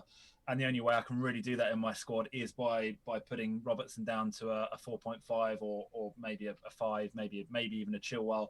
And using the funds to upgrade, a Brewster or a Stevens. But yeah, I'm not desperately. I say I'm not desperately unhappy with Robertson. He's not produced any points, nor has Trent over the last few weeks. They've been really frustrating assets to own. But I still think that points will come for those two. They'll score goals, they'll get assists, and I'm sure I'll be saying in 3 or 4 weeks when I have sold Robertson, I wish I hadn't sold Robertson, because it happens every season. It's normally with Trent for me, to be fair, and not Robertson. I sell Robertson, I sell Trent, I get fed up with him, bang, 2 free kicks in 2 consecutive weeks, 2 20+ points hauls, and you go, why the hell do I not just bring Trent in and leave him there all season? Because he's 7.5 million, and this season more than ever, we need to invest in attacking players when they're getting on braces, when they're getting on hatties. When you're spending that much on a defender, you need reliable clean sheets as well as attacking output. And at the moment, we're not getting reliable clean sheets, which is why so many, including myself, are happy to go without at the moment. That's not to say that in a month or in 2 months, we double up or maybe we just go one. But, we get a transfer each week. If we use it wisely, that can be enough to plan a move out and then maybe a move back in 2 months. Seb, you're happy just to sit on him, are you, on Robbo? Until my wildcard a couple of weeks ago, I had Trent and Robbo. So losing one of them almost feels probably like anyone who's losing all of their Liverpool defence now, I almost feel like I have done. Yeah. I was very much in the camp of you get both of them, you leave them there all season, and you reap the rewards. That is literally what I did last year. I think I lost one of them for 1 week for reasons. But I had both of them all the entire season. Where did you finish last year, Seb? Stop it. 380. I had Van Dijk at first, actually, and then moved to Robertson when it looked like those two were going to dovetail nicely. And so I went for the same tactic again this season. I saw nothing had really changed. Even if Liverpool have looked a little worse defensively, I didn't need 25 clean sheets. I only need 15, and then the attacking returns will speak for themselves. And their attacking output hasn't, especially Robertson, hasn't really diminished. What we're seeing, though, I think, is not so much maybe those two underperforming, which admittedly they are. But as you said yourself, it's in the past, you were like, I've got 7.5 million, and the best way I can spend it is Trent Alexander-Arnold. Now the best way you can spend that is Grealish, or, we've seen Harvey Barnes score here tonight, or whichever 6 million midfielder, turns up and scores some goals. Hakim Ziyech is only 8 million. I think that's the thing, and that's why I lost Trent, because I thought, actually, I can take this money out, and I can not have Thomas Soucek in the middle. I can have Grealish instead. Yeah. Guys, you're dictating the topics, so let us know what you want us to talk about. We'll spend 2 minutes on 3 or 4 topics in half time. Toads, I'm going to come to you. James Gabrielli has said about United options. Is Bruno a good option? Should we be looking at United? Loads earmarked Rashford, because we've seen what he's done in the Champions League with his 16-minute hat-trick against Leipzig. But then we see them at the weekend and they disappoint again. But the fixtures do sort of turned for them. But do we need to see way better form before we just look at fixtures with United? Yes, I think is the short answer. They're kind of, for me, United have really felt like 2 steps forward, 3 steps back this year, right? They had 2 phenomenal results in the Champions League, beat PSG. They absolutely played Leipzig off the park, who are a really good side. Let's remember that. And then they play against Arsenal, and they just didn't show up at all. They deservedly lost, and it just really didn't look very good at all. I think Bruno blanked for the second time in a row, which I think there was some stat about that being the first time that's happened, maybe under Ollie, even, or the first time it's happened certainly for a very, very long time. There just isn't anyone in that Manchester United team that really excites me at the moment. The only thing I've got one eye on, and it'd be a bit of a rogue move, I think, it would be potentially trying to get Martial into my team. I know obviously he's been suspended, but I kind of feel like he'd be a real good differential to bring in. It is a massive gamble and a massive risk because there's no underlying stats-wise, not particularly great. United aren't scoring loads of goals. It seems like a bit of a bizarre move, but I kind of feel like it might just be one of those that if United do click into gear, they are capable of scoring 2, 3, 4, 5 goals in a game. And Martial is one of those players. He is a bit streaky, kind of goes on little runs of form. Might he feel like having had a bit of a rest? Might he come back really fresh? Might United start clicking into gear? Back in my mind, I've kind of got Martial there, kind of, nagging away at me, thinking, is that a good move to try and get Brewster to Martial if I can afford that? But yeah, generally, to answer your question, no, United assets aren't really exciting me at the moment. They're not. Their Premier League form just isn't very good. Are they 15th, 16th in the league at the moment? It's actually pretty concerning form. And their players are expensive, and that's a big problem with United players. Next fixture of Everton away as well. It's not an easy game. I know after that it gets a little bit easier, but not for me at the moment. Not until I've seen something from them. A couple of topics we're going to get to. Saiss, we're going to get to Torres, we're going to get to Chelsea options. So starting with Saiss, Seb, Wolves defence. Is it going to be settled now? Is Kilman secure? Does that mean Saiss drops out? Because Saiss is not a wing back. I think you were singing the praises of Ryan Aït-Nouri, who in real life could be classed as a wonder kid. He was linked with people like City over the summer. Barca, in terms United. of FPL, yeah, exactly. In terms of FPL, I'd maybe want to see a little more consistently from him because we know Marcel can play there. Even if Saiss isn't a wing back, we now know that is an option. And we've also seen as well, maybe more so on the right-hand side with Traore and whatnot, but they can switch from that 3-4-3 to the 3-5-2, which then sometimes ends up with a winger playing as wing-back, depending on who they're playing. So I think the thing you want out of Wolves is a player that's playing and getting those clean sheet points, which we know they'll earn, which is why most people went for Saiss. He looked like the one that was going to be secure, I think. And he got some attacking returns, which was great. It looks like now is the time to make that move. And I brought in Kilman, but mostly because of his price. He was 4.0. I moved Mitchell to him, basically just anticipating one 4.0 not playing and a new one maybe coming into the frame. But if he didn't play, he could happily be fifth on my bench. I've got Lampard, I've got Ayling as well. If he's got that place nailed, which you'd say, why do you change, especially a back three, never mind the wing backs, if it's working and he's looked very impressive, I'd be comfortable with him being there for a month or two, and that's when you want him for those fixtures. So for me, that's the option, but partially because of price. If price isn't an option, maybe you even look at, the goalkeeper. You just know he's going to play. If you just want those clean sheets, maybe that's why you look. Yeah. Guys, some questions. Freddie, you've asked about Ferran Torres, and Michael Svedin, you've asked about Chelsea attackers. They are two topics we've touched on in the last 10 minutes. A quick roundup on that is Chelsea attackers. We love Ziyech. Werner's a good option. His finishing's great at the moment. Ferran Torres, Tobes, we've spoken about Man City rotation. It probably someone, if you want in that price point, you just go for a nailed option rather than, if we're looking at City, other than Sterling, KDB, potentially Mahrez, you mentioned, Seb. Should we consider Torres? I personally don't think so. I think it's just a headache waiting to happen with Pep Roulette. He's not going to play consistent games. He's also not like an absolute bargain bin option either, is he, Torres? He's 6 million, I want to say. No, more, I think. I think he's more than that. Yeah. 7. He's not, He is 6.9 now.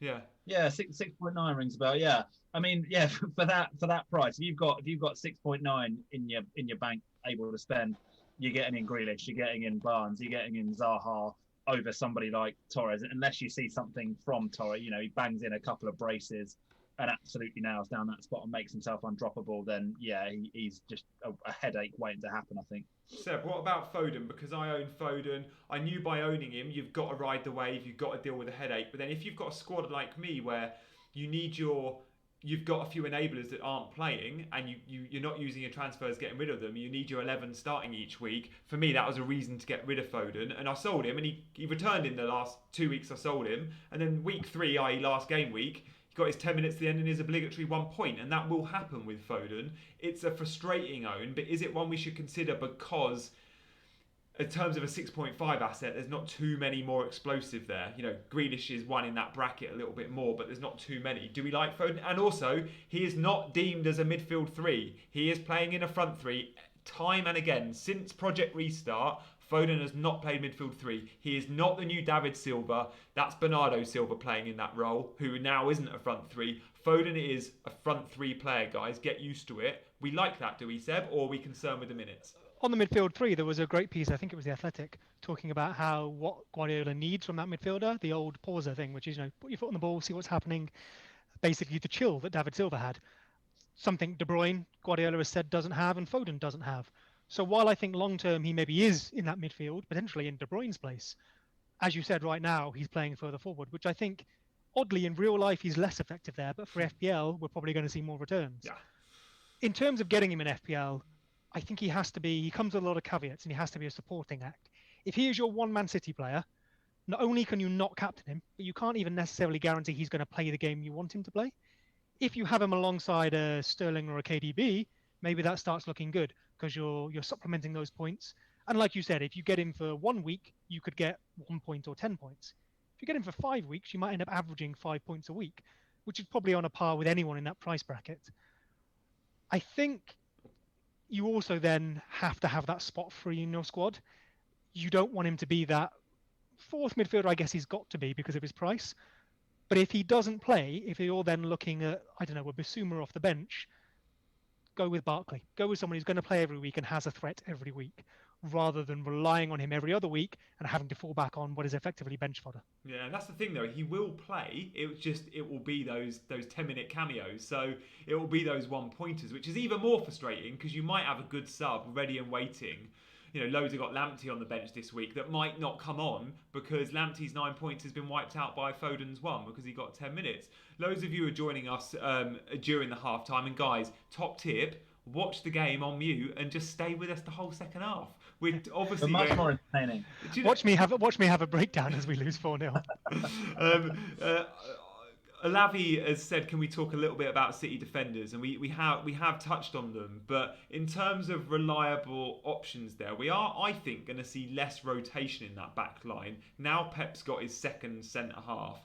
If Laporte stays fit, the Laporte-Diaz combination, I think, will be a common theme this season. I don't think we're going to see the sort of Fernandinho at centre-back. John Stones is so 2000 and whatever. I mean, he can't get anywhere near the team. And then it's been brilliant seeing a consistent option at left-back. And Cancelo was someone I tipped on this show a few weeks back as the City player I really liked. He is more advanced than Walker.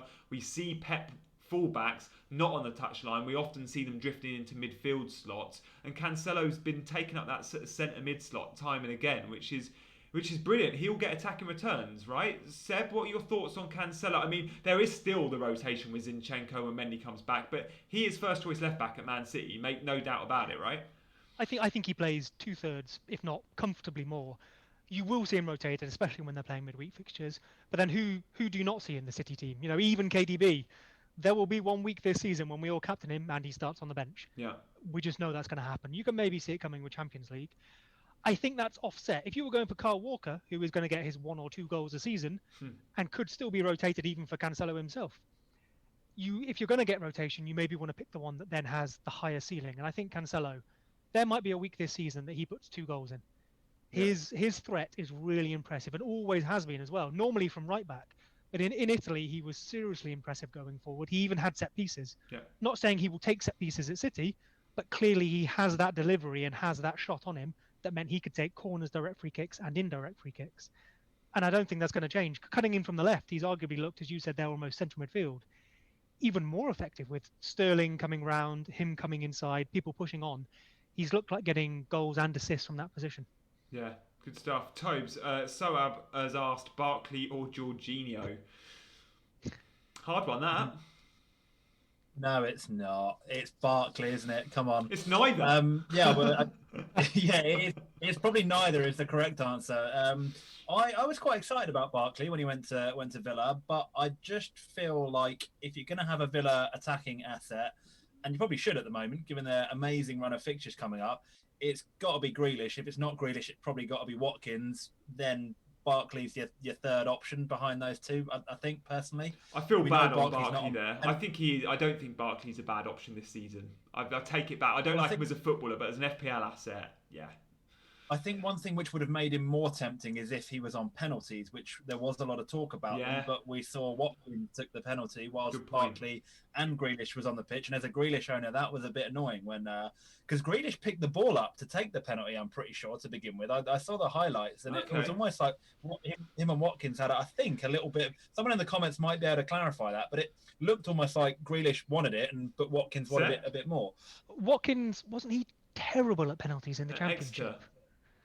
Was it at Brentford he was bad? Okay. I forget, but I know he had an awful record. So even if he does take them, I wonder if there might be a bit of switching between takers. I think it will be Barkley over Grealish, though, because Barkley did take them at Chelsea occasionally. So pre-season tour in Asia, I remember Barkley taking the ball off Jorginho.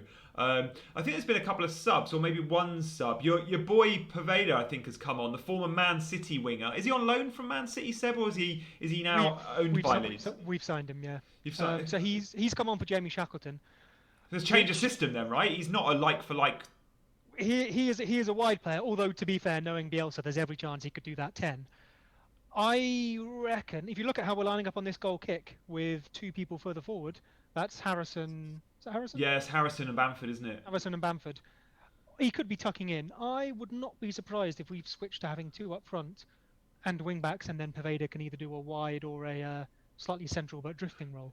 We'll have to see. Did Helder Costa play on the left first half? Because he's on the left now.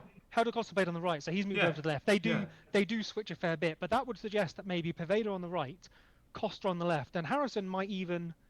I think it's the same formation, and Harrison is playing the 3-8, which is effectively moving into the 10 position. If you look at how we've set out, Click is dropping back now, picking it between the two centre backs. Dallas and Ayling are still at full back.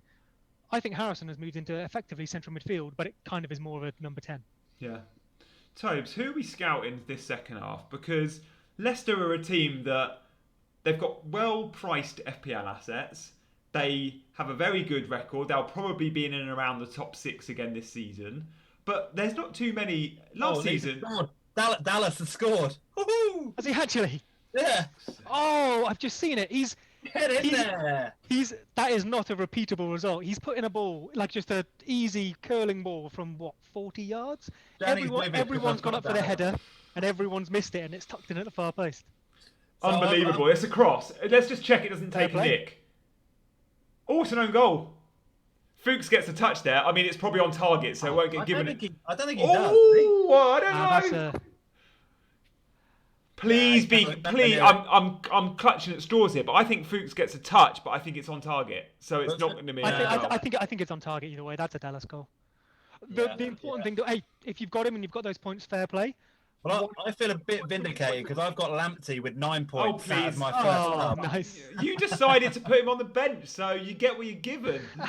Well, and he shouldn't even have got the goal because there was an outrageous foul on Højbjerg in the build-up, which God knows how the referee's not awarded that as a foul. But anyway, I've been vindicated. But you'll take your lucky points from a cross. Absolutely, absolutely. The one thing to point out in the Ayling Dallas argument is that while he's absolutely returned points there, that is not a shot. It's barely even a half-decent assist attempt. It is a hopeful ball into the box that is, once in a season type goal.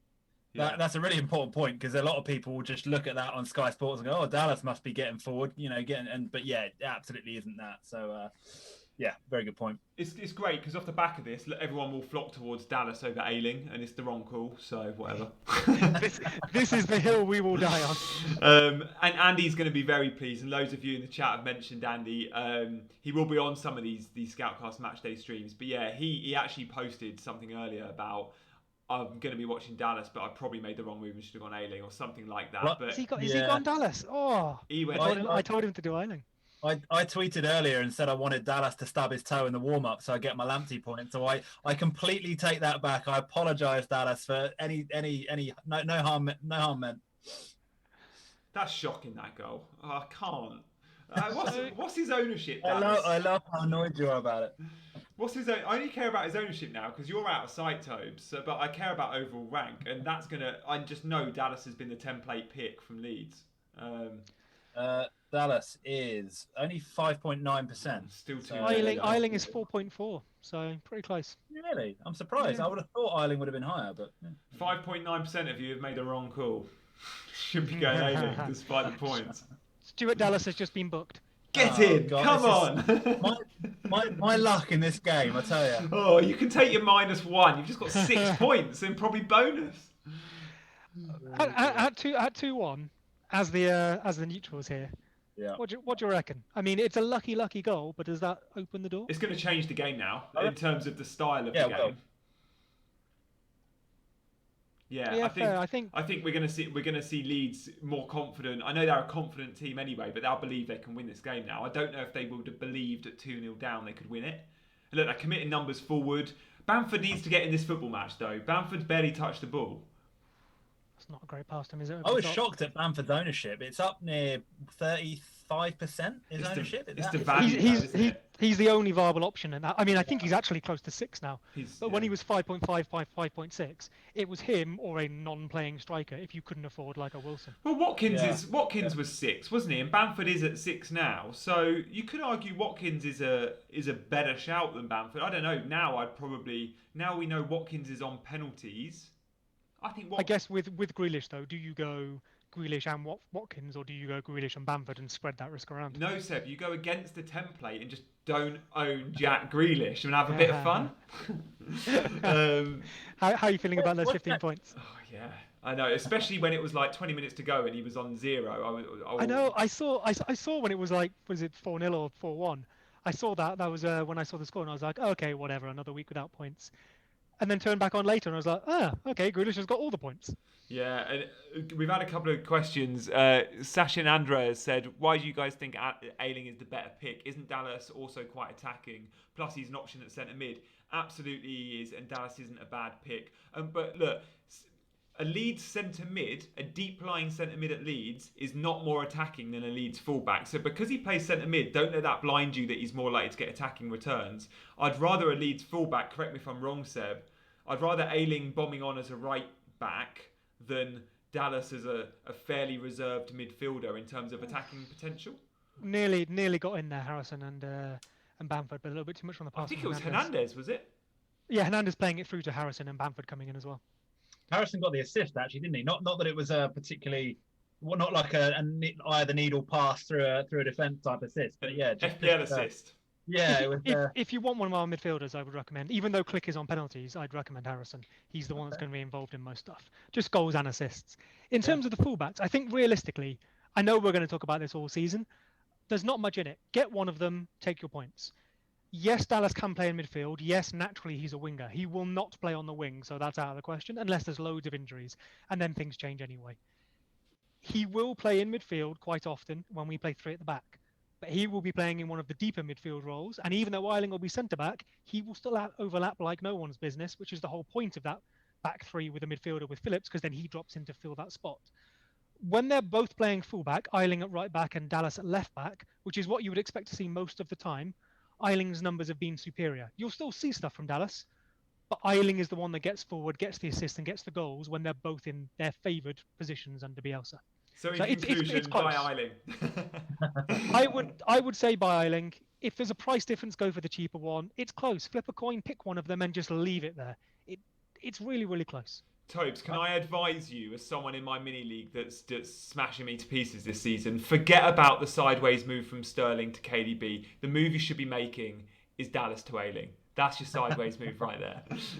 It will never happen. I can tell you, it's highly unlikely I'll be making either of those 2 moves. So yeah, just nip that one in the bud. And guys, to give it some context, we are joined by 2 FPL pros. So Seb finished the season last year at 389th. you also work at Football Manager and specialise in Leeds as your team, right, Seb? Like, what's your role at Football Manager with Leeds? Because you're assigned a team, right? Yeah, so the way that works is my day job is obviously Football Manager working on the game.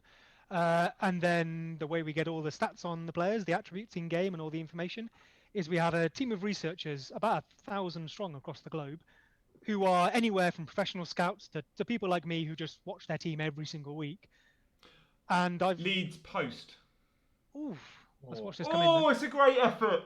That's what we want from Pablo. Oh, Is that Pablo? I think that was. It was. Based on how he hit it, it's got to be. It is Hernandez, yeah. Yeah, it is. The former Spanish international, the former Valencia player that is like a fine wine. He gets better with age. He's what, 36, 37 years old? He is the one good thing Gary Monk did for our club. But go on, Seb, you were saying.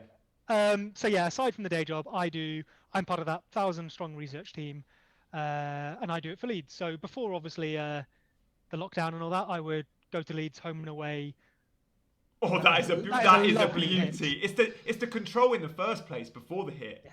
The little step first and then slotting it across. You can't. That's just class, isn't it? That's proper class. So unlucky. So unlucky. So yeah, before this comes in, just to answer the question. So yeah, I do the research for Leeds, which means watching us as much as possible. Normally watch every match twice, both live and then back again. Really? Yeah. So obviously, when we used to go to the ground, I would watch the game live at the ground and kind of just try and enjoy it as a fan, and then watch it back afterwards so I could do my research. Now, this is a really interesting thing. So Gianni and I argue all the time. So I go to Spurs a lot and watch games, and I say to Gianni, there is no substitute for watching a game live to get an appreciation of how good certain players are versus what you get on the television. Would you agree? Yeah. So when you're watching TV, you just see this much of the pitch. Yeah. You can't. So one of the attributes in Football Manager is off the ball. Yeah. Well, I can't see how good someone's off the ball movement is if they're not on camera. I told you, Batici. I agree with you. What I disagree with, so this is our argument. My argument is that season ticket holders often know jack all about football in terms of the overall picture of, and I'll be upsetting people watching this, but I'm not saying that you don't get a better experience if you're there. I'm saying it's full of Garys sat in the stand without the foggiest, and I think from an FPL perspective, it's good to have an overall picture of the league, not just your one team. You might be a Burnley fan. Well, great. Do you want triple Burnley, and do you know anything about any of the other teams? No. I mean, but you're watching. But you're a season ticket holder, so must know loads about football. Not buying it. I mean, that's kind of the kind of like elitism sometimes in football, which is like, oh, I go to the whole like, oh, you support whoever, but you've never been to the ground. It's like, well, that doesn't really change much. No. It's not. It doesn't matter. You choose who you support and you support them in your way. It's all good. Yep. I think the thing you really miss when you're at the ground is the replays. Yeah. I remember when I was younger and I first used to go to live football, I would watch the pitch expecting to see them reenact the thing that just happened. Wait, sorry to interrupt you, Seb. There's going to be a VAR check here for a stamp, I think. Clip on Tillman's. Ooh, yeah. He goes for the ball, but he definitely stamps on him. Yeah, I don't think he means to stamp on him, but I don't even think. What time code are you on, Tobes? 57:36. Okay, you got about 10 seconds on me. Okay. I'm 2 seconds behind. I haven't seen it. But the game hasn't stopped from what I can see for VAR, so I don't think they're looking any more into it. But yeah, they were showing it for the replay. And I want to ask a question actually, Seb, about your finish last season is unreal, 389. Do you know how far behind the winner you were? Which one? So Joshua Ball, the guy who officially won it, right? The guy who won it. I don't off the top of my head. I vaguely remember looking at one point and it being just over 100, I think. Okay. It's one of those things where it massively spreads out at the top, doesn't it? The difference between 100,000 and 200,000 could be 5 points. The difference between me and 389 and the guy in first is almost 2 weeks of entire scores. I just wondered whether going into game week 38, did you have like a sniff? If you'd had like an unreal game week, could you have done it? I went into game week 38, I guess, or whatever it was end up calling, 38 plus. I went in about 800th as well, so I did. I did climb. So no, I was miles off the top. I didn't have a chance there. That was a bit like my last game week 38, where I beat Tobes by 4 points to take the mini league. Come on. How's it going this year? I forget. Yeah, so it's really not going. Thanks, Seb. It's all right, buddy. So Tobes, I haven't introed you in your ranks. So Tobes is an actual human being in the top 100k. It's a thing. It's possible this season. And Tobes, I don't know if you've got a copy around you. To intro you as the author of the best-selling FPL book on the market. It's FPL Unlocking the Secrets to the Top 1% Finish, and you wrote that with a guy that's ranked 3.3 million currently. I know. The next time I write a book, I'm going to get Seb involved. I think. You've burned all your bridges with me. I'm afraid, Johnny. You can just do the how to finish in the top 50%. It's fine. Yeah, exactly. So if you're looking for a book to improve your rank, on FPL Unlocking the Secrets to Top 1% Finish, we have had some unbelievable reviews. Check us out on Amazon. Google it. Great Christmas present. Get involved. There's also Wasting Your Wildcard, written by Fancy Football Scout. More anecdotes, fun stories from the FPL community. I would recommend both books. I can't claim to write in this one. I can the other.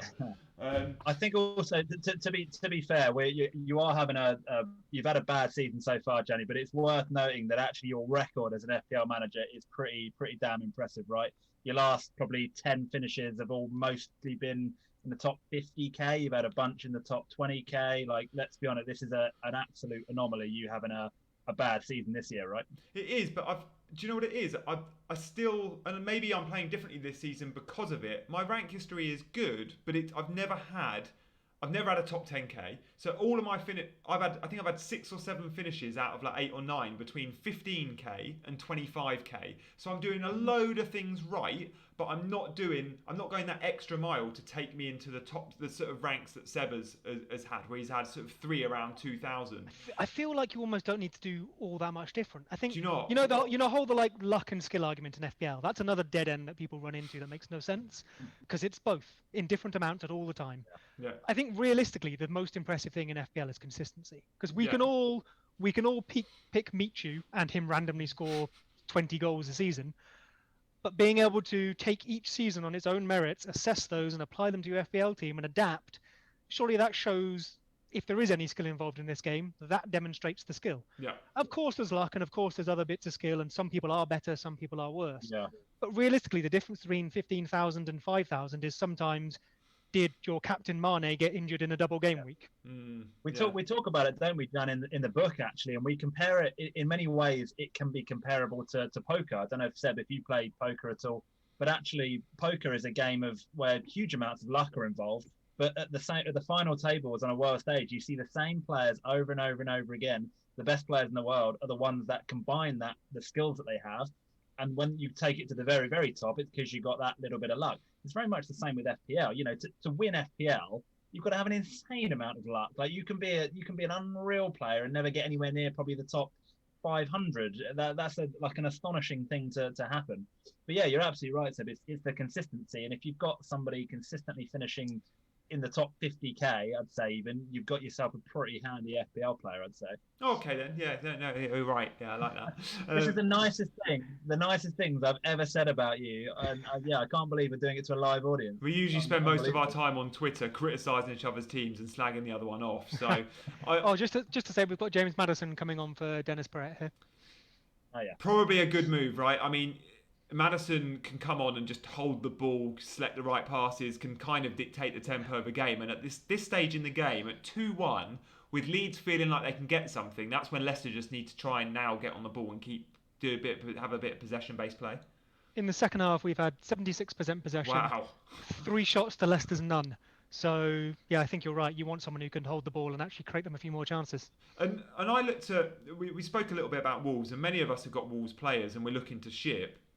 Why? Because, well, Saiss, for example, because of he's not in the team, but also Jimenez. And there's loads of managers out there looking to move Jimenez.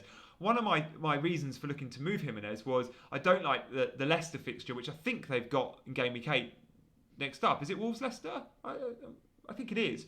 So I was keen to keen to see Leicester tonight and go, okay, how do they look defensively? Can I see Jimenez scoring against his team? And I must admit, I can't see them producing much against Leicester if Leicester go with that back 5. Do you think I guess the back 5 versus a front 3 or even a 3-5-2 probably makes sense. I think Leicester, again, I'm not bigging us up too much. It's not because of our quality. I think it's because of our style. Leicester have treated this the same way they treat like a Man City or a Liverpool match. Yeah. I wonder if they approach the Wolves match in the same way. But given that the formation probably makes sense, maybe they do approach it in the same way. Yeah. Guys, loads of you in the chat. A few of you, Mark Keros, you've read the book. Thank you, mate. Good to hear it. And for those of you that haven't, Mark says it's great. So get on it. Go on, Tobes. No, I was just going to say, it's something we probably already know, but Wolves' fixtures actually long term are pretty awful, aren't they? Like, we're looking the next 9: Leicester, Southampton, Arsenal, Liverpool, Villa, Chelsea, Burnley, Tottenham, Man United. They go on a run of 9 where, that's a horrible run of fixtures. They did do the double over City last year in the league, though. Yeah, I get the feeling that Wolves aren't quite the outfit that they were last year. There's something about them that they may click, they may do better, but I kind of feel like they've had a little bit of their identity taken out of them with Doherty leaving, with Jota leaving. They haven't quite clicked into the same levels, I personally feel. That's not to say that they won't, but yeah, I just feel like that combined with the fact that the next 9 fixtures are pretty gross, I can see a good case for probably sticking with Kilman only at this point. Yeah, I'm happy to have Kilman on the bench and leave it there. I'd say Wolves have been good defensively, very good defensively this season, but going forward, they've lacked a little bit of spark, and he's trialling the 3-4-3. Remember last season, Nuno went a lot with 3-5-2, and the Traore-Jimenez partnership, often as a front two, was really working, and Jota couldn't get in the team. But the 3-4-3 is meant to be a little bit more creative, and Nuno's been public about, I want us to create more chances. I want my team to be a bit more exciting. But it's worked the other way. They've not been at all. What do you think about?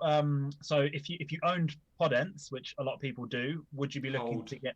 Would you be looking to get rid, or you'd be looking to hold? At that money, Podence is a really good option. He's 5.5-ish. He's playing front three. He's getting regular minutes in a team that's probably going to finish in the top 6 and score an okay amount of goals. What's not to like? If Jimenez and it's 8.5, it's a completely different question. What do you reckon, Seb? Sorry, I was just getting distracted by Maddison, quite involved here, and then arguably fouled by Harrison, but nothing given, and Leeds back on the break again. Come to nothing though. I think realistically, I've got Kilman for price as much as probably the best chance of returns at that price. But I am very happy to bench him mostly now as well. I have an entirely playing back 5 if I need them. Oh, jealous. I mean, well, until Kilman doesn't play and someone gets injured, of course. But I think the fixtures aren't great. They're not great for a long time as well. They're mixed over. Sorry, Seb, to interrupt you. Hernandez has just come up. Was Hernandez captain for Leeds? Liam Cooper is captain. Okay, because he's been subbed off, and he looked like he took the captain's armband and threw it at the bench. He did not look like a happy man. I don't know if maybe he just annoyed. No, that would have been the remembrance armband, wouldn't it? Nobby Styles. Or Nobby Styles armband. Quite possibly, or something like that. I think we're all wearing black armbands. Interesting. Tyler Roberts is on, I think. So Roberts for Hernandez. Said that'll be the front two. It could be like for like. Roberts has played again in that position in the middle in the 3/8s. More than he has done up front. Traditionally a striker, but the way Bielsa uses a lot of his second strikers or even wingers, like we've seen, is he puts them inside alongside Clearcourt at the moment, Shackleton, who's now come off as well because we've got Harrison there. We play that 4 at the back, sitting DM, which is Calvin Phillips, 2 wide players. Last year it used to be Hernandez coming in, but it isn't anymore. And these 2 in the middle Bamford. here. Go on then. Oh no, okay. Schmeichel gets there first and kind of kicks it against him. Didn't quite have the legs, did he, to get there first time? He didn't. He just ran out of steam. I was just reading the Sky commentary as well. They mentioned Hernandez. Yeah, it's fair to say the Spaniard isn't impressed with his manager's decision to hook him moments after he rattled the bar. He had a bit of a nibble at Bielsa, I think, on the way off there. Not that means an awful lot, but yeah. Yeah, you can see that 2 ways, can't you?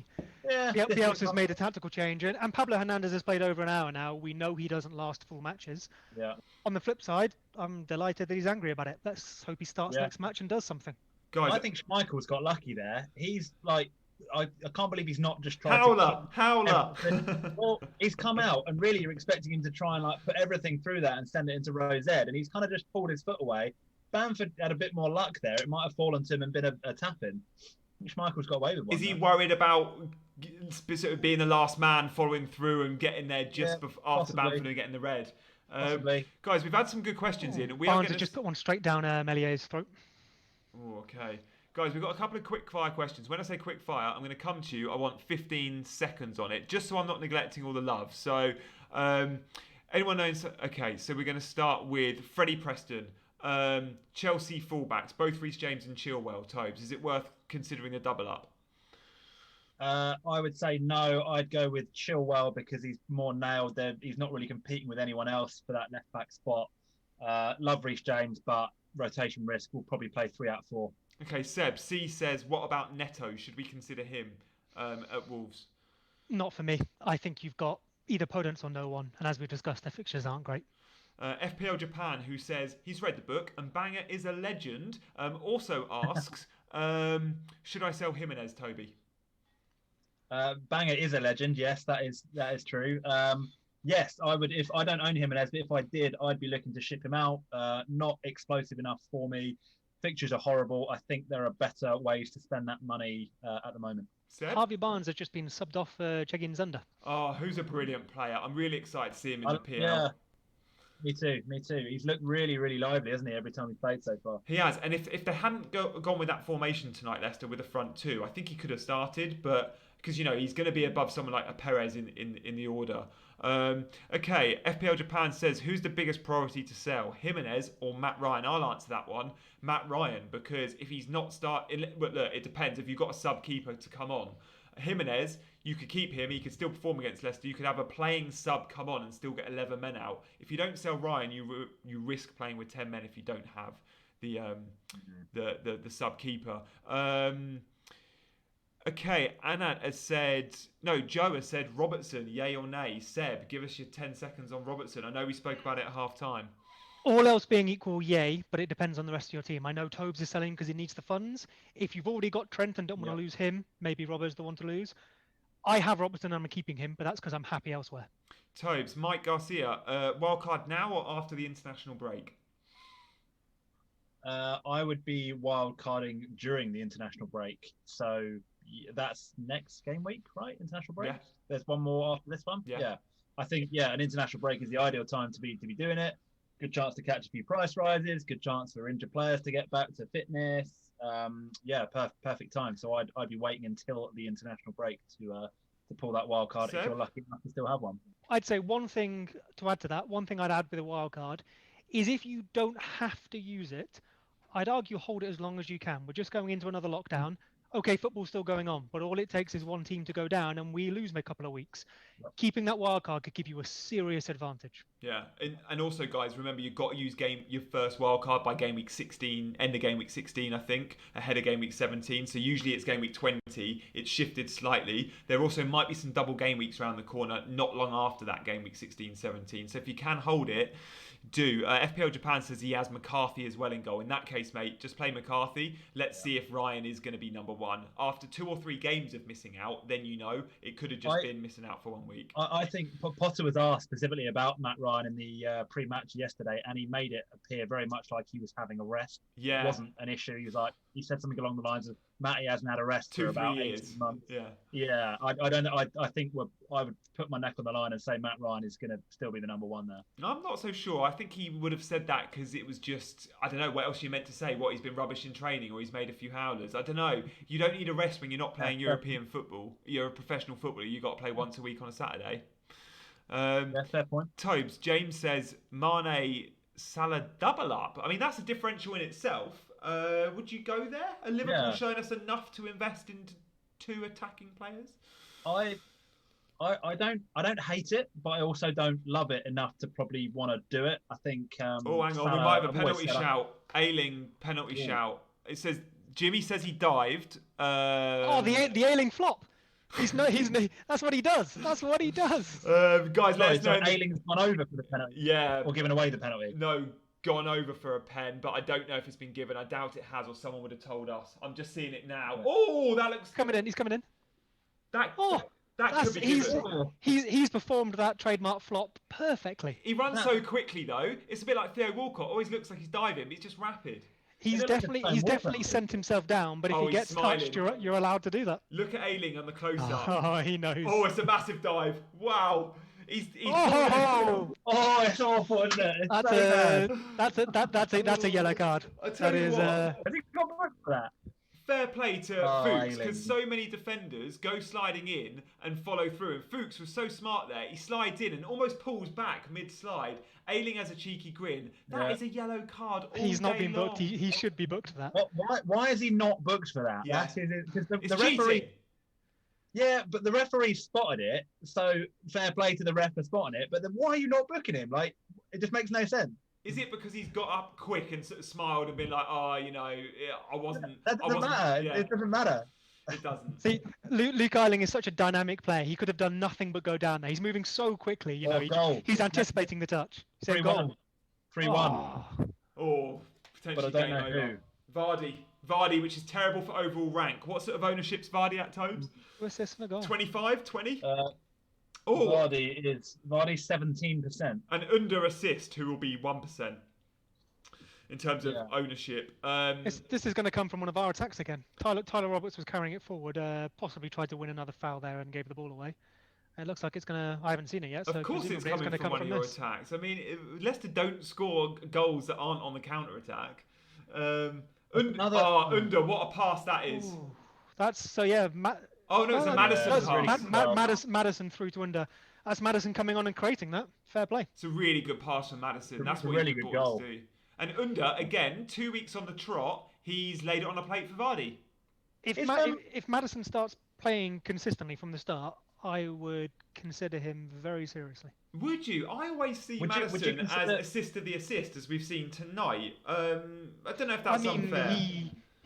2 years ago, he matched KDB for big chances created and had a ton of shots, admittedly from range, but then so does KDB for, not far off half the But price. those big chances created ended in nowhere near the amount of assists as KDB that season, right? Which you would argue is not necessarily the person creating the chance's fault. Yeah. I mean, we don't have Aguero there to him in. Are we sleeping on Jamie Vardy here? We've talked about would we consider Aguero. We've obviously talked about Kane. Should we be bringing in Jamie Vardy? Fixtures aren't bad. The guy's scoring goals. Leicester are playing well. What's the case against him? I keep telling myself the case against him and all high-priced Leicester assets is the Europa League, and it's like that can't be your only reason. But Vardy has had a few injuries and a few knocks in the last few weeks, and with the fixture congestion that he will have, and remember Leicester don't have another option there. I don't know. At 10.5, I want him nailed every week, and at the moment, because of we've seen him miss some minutes in the last few weeks. I don't know if he's a 90-minute man every week, and at 10.5, he needs to be. Seb? I think for me, it's I started the season with him because I wanted a bus player before getting Martial, which went terribly, but I did get Vardy's lucky penalties. I think it's just the other options that make me not consider him since those early weeks. The fact that Kane is only a little bit more and I'd rather have him right now. Then when Kane goes, I want that money for a City player. I feel like I just need... I'd have to lose Son, I'd have to lose Salah maybe. I was just experimenting with it now. I could lose Kane and Son and have Vardy and De Bruyne and then have 6.8 left for that Pulisic slot. So you're kind of effectively losing close to a premium player. Yeah. But you're getting Salah, De Bruyne, Vardy, and then what would you have at 6.8? 6.8. We've talked about, even Harvey Barnes or someone along those lines. Yeah, you're just short of Zaha there. Tobes, I mean, what were their fixtures? You said Leicester. Are we missing out? Have they got a very? Is it a good run or? It's reasonable. So the next two are quite tough. They got Wolves and Liverpool, but then after that they've got Fulham, Sheffield United, Brighton, and Everton. They're like the next 7 are quite good. I mean, Fulham and Brighton, you could consider the armband on Vardy for those two fixtures. Yeah, but let's also not forget that Leicester Vardy especially does score against the big six, the big teams as well. I think it's worth noting that last year he was actually he was a big player in when I rose up the ranks as well. Getting him for some good fixtures. His stats were really good. I think this year his stats have actually massively fallen off, and potentially again in a match like this, a bit like versus City, Liverpool, what have you, he's perfectly set up to take advantage. But you talked about captaining him there. You want to know that he's going to put in 5 or 6 shots against Fulham, and if he's not, I wouldn't be feeling great about that. His non-penalty XG in the first few weeks was shock. It was like, I think he had one game where he like got a double-digit haul and his non-penalty XG was 0.0. You're like, this guy just got a double-digit haul and his non-penalty XG 0.0. Madness. That was the first week, and I had him for that for the 2 penalties. He had no other shots. Am I the only FPL manager in the world that just hasn't had any luck this season? Joke. It balances itself out. Luck isn't a thing over 38 game weeks, guys. So if you are having a tough season, there'll be loads out there that it will turn, and you'll make those right calls. So look forward, not backwards. Just had a corner coming from Harrison, which I think either Cooper or Ayling didn't quite catch that, but relatively easy save in the end for Schmeichel. Oh, we're going to get back with the quick fire questions and answers very shortly. Tobes, quick question for you. Is that the world's longest wardrobe behind you, or is that a mirror? It's a mirror. It's a mirror, so this okay. is my office / dressing room. So I like to call it my office. My girlfriend likes to call it a dressing room. And it basically functions as 2 things. So, there is a mirror there. It's not that long of a cupboard. Mike has asked Vardy for Kane. We've spoken about that. CS says, Seb, I'll come to you. Zaha or Grealish? Ooh, that's a hard one. Instinctively, I say Grealish, but that's because I think I'm used to Zaha not having the numbers. But his numbers have looked good this year. Thing to keep in mind is he's no longer potentially on penalties with Milivojevic back. Yeah. Maybe that swings me towards Grealish. He got red carded, so he's suspended for 3, isn't he? Good point. So maybe over the 3 you could back Zaha. I think it's close, especially if their prices are moving close together. I have Grealish and I don't have Zaha, just because I feel like you could argue they're both talismans. Grealish is at the centre of, I think, Villa do. And if he wasn't playing for Villa and was playing for like an Everton, I think he'd be a shoo-in everyone's team. Dallas off, by the way, for Alioski. Yeah. What to do with Foden? Look, if you've got Foden, you've got to expect you're going to get 10 minutes every now and then, but he will get you some returns. So it depends on your squad setup. If you can afford to have Foden miss some games, then keep him if you've got the subs to come in. But just be prepared to ride the wave of those 10-minute cameos for 1 point. But look, 6.5, it's a good option. I'd still prefer Grealish if I could afford the extra. Quickly, Tobes, who should I replace Pulisic with? Mahrez Bowen or James if fit? I would be going James if fit all day long. I think he's class, and I think his absence was heavily felt by Everton at the weekend.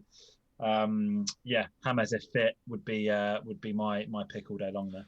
Zandrej has asked what to do with Morpie and Seiss. I'd be tempted to sell both. Not positive signs that Seiss is going to be in the starting Wolves team unless there's a few errors, perhaps from a Kilman or an 8 Nori. So I'd be moving Seiss on, I think. And with Morpie, the same again. It's not great to see that he's missed a game because he's kind of for discipline. Saying that, Brighton do have, I think, they've got a tasty. Is it Burnley next up? So maybe you keep. They have, Burnley at home, week. Aston Villa away. If you've got the squad to cover him, you'd probably keep Morpie 1 more week and see. It could be he's missed a week, he comes back and fires. We often see that, and similar with someone's asked, should we keep Ryan again? Ryan might be losing that number 1 slot. It depends if you've got a second keeper. If you haven't, potentially look to sell. Captain Ings, if fit. Tobes, you've got a view on Danny Ings. You love him. If we know he's going to be fit, he is captain material this game week with that Newcastle fixture. Knowing that Salah's playing City, knowing that KDB and Sterling are playing Liverpool, if you don't want to go Harry Kane as a captaincy, Danny Ings versus Newcastle, it's not a bad shout. Yeah, it's not about all Vardy's in here, clean through. Oh, is that a pen? No. Oh, he's missed. Should it be? I'm not sure if it's. I don't think it's a pen. Vardy isn't appealing. He was absolutely play just continued. Yeah, no, it didn't look like a pen to me. Danny, I love Danny Ings. I think Danny Ings is absolutely quality, and as I've mentioned a little bit earlier, I was planning to bring him in this week for Brewster, but maybe might be delayed by a little bit because of the injury. If he was, I don't think he's going to be fit to face Newcastle, so it probably we're probably having a pointless conversation. But if he was, I think certainly if you haven't got Kane, Ings is a great shout. I think it's a pretty bold move to go against Kane if you've got both of them. But yeah, if you want a cheeky differential, if you're looking to gain some ground on a mini league rival, then why not? Seb, Traverse has asked about Mitchell. Will he get back in the starting 11? We've seen Van Aanholt play now.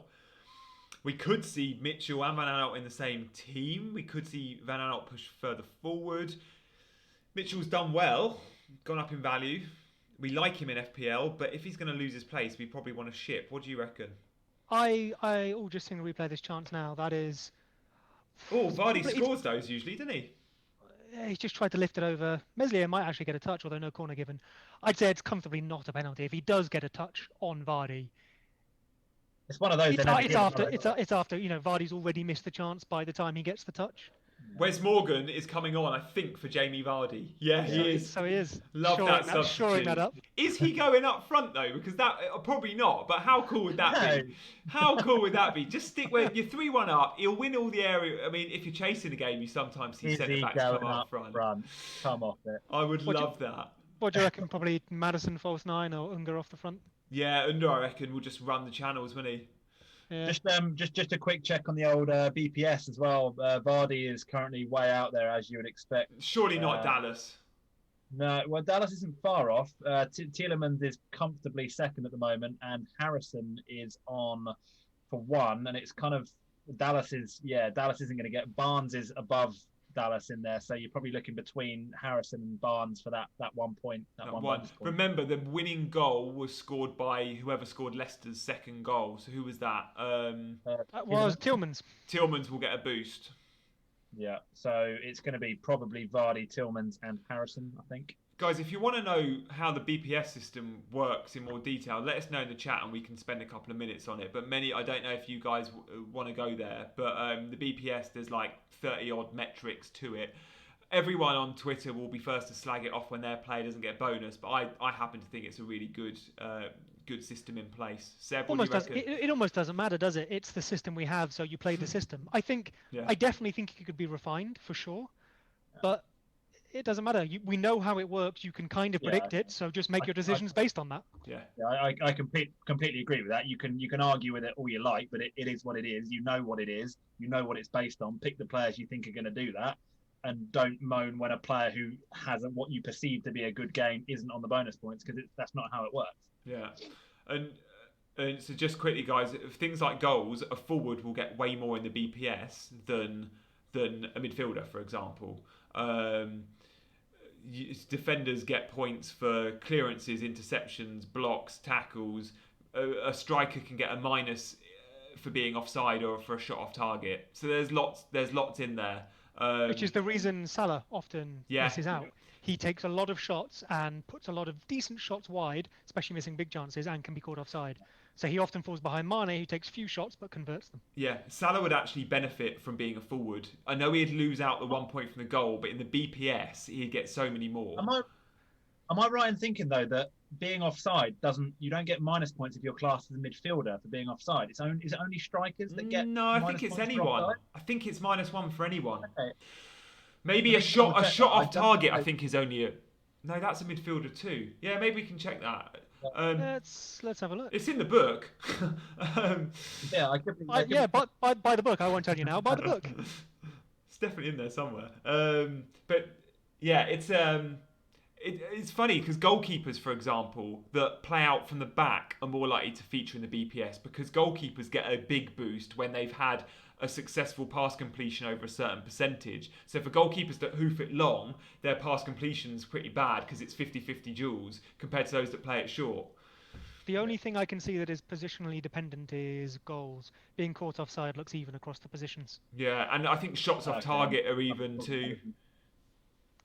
Yeah, just trying to find that one on there. But yeah, I think at the top of this, it just talks about goals for the different positions, and I think everything else is pretty much even. Yeah. Obviously clean sheets for defenders and goalkeepers. So Salah, we absolutely love him, but if he doesn't score in a game, he's often nowhere near the bonus. If he does score, then yeah, of course he's going to feature more often than not. But yeah, there are certain magnets in the game. Historically, players like Azpilicueta just perform so well. Mason Mount, always in the bonus points. Serge Aurier. Really? Yeah. Massively. He makes so many key passes because he's so advanced in Mourinho's system. Makes loads of tackles as well, albeit a lot of them are very rash. But yeah, he's often You'd be surprised. He's often way up there in the bonus You points. do get minus points for yellow cards and fouls, though. But I'd say the first thing to look for normally is Oh, involvement. VAR checking for a Leicester penalty here. No. Don't know who. Oh, here we go. He's not given it by that hand signal, I think. Although. Or is he looking at the screen? It looks like he might be. Oh, he's going to the screen. I think in real time it looked like a penalty. I've just seen on the feed here it's not being given. I think so.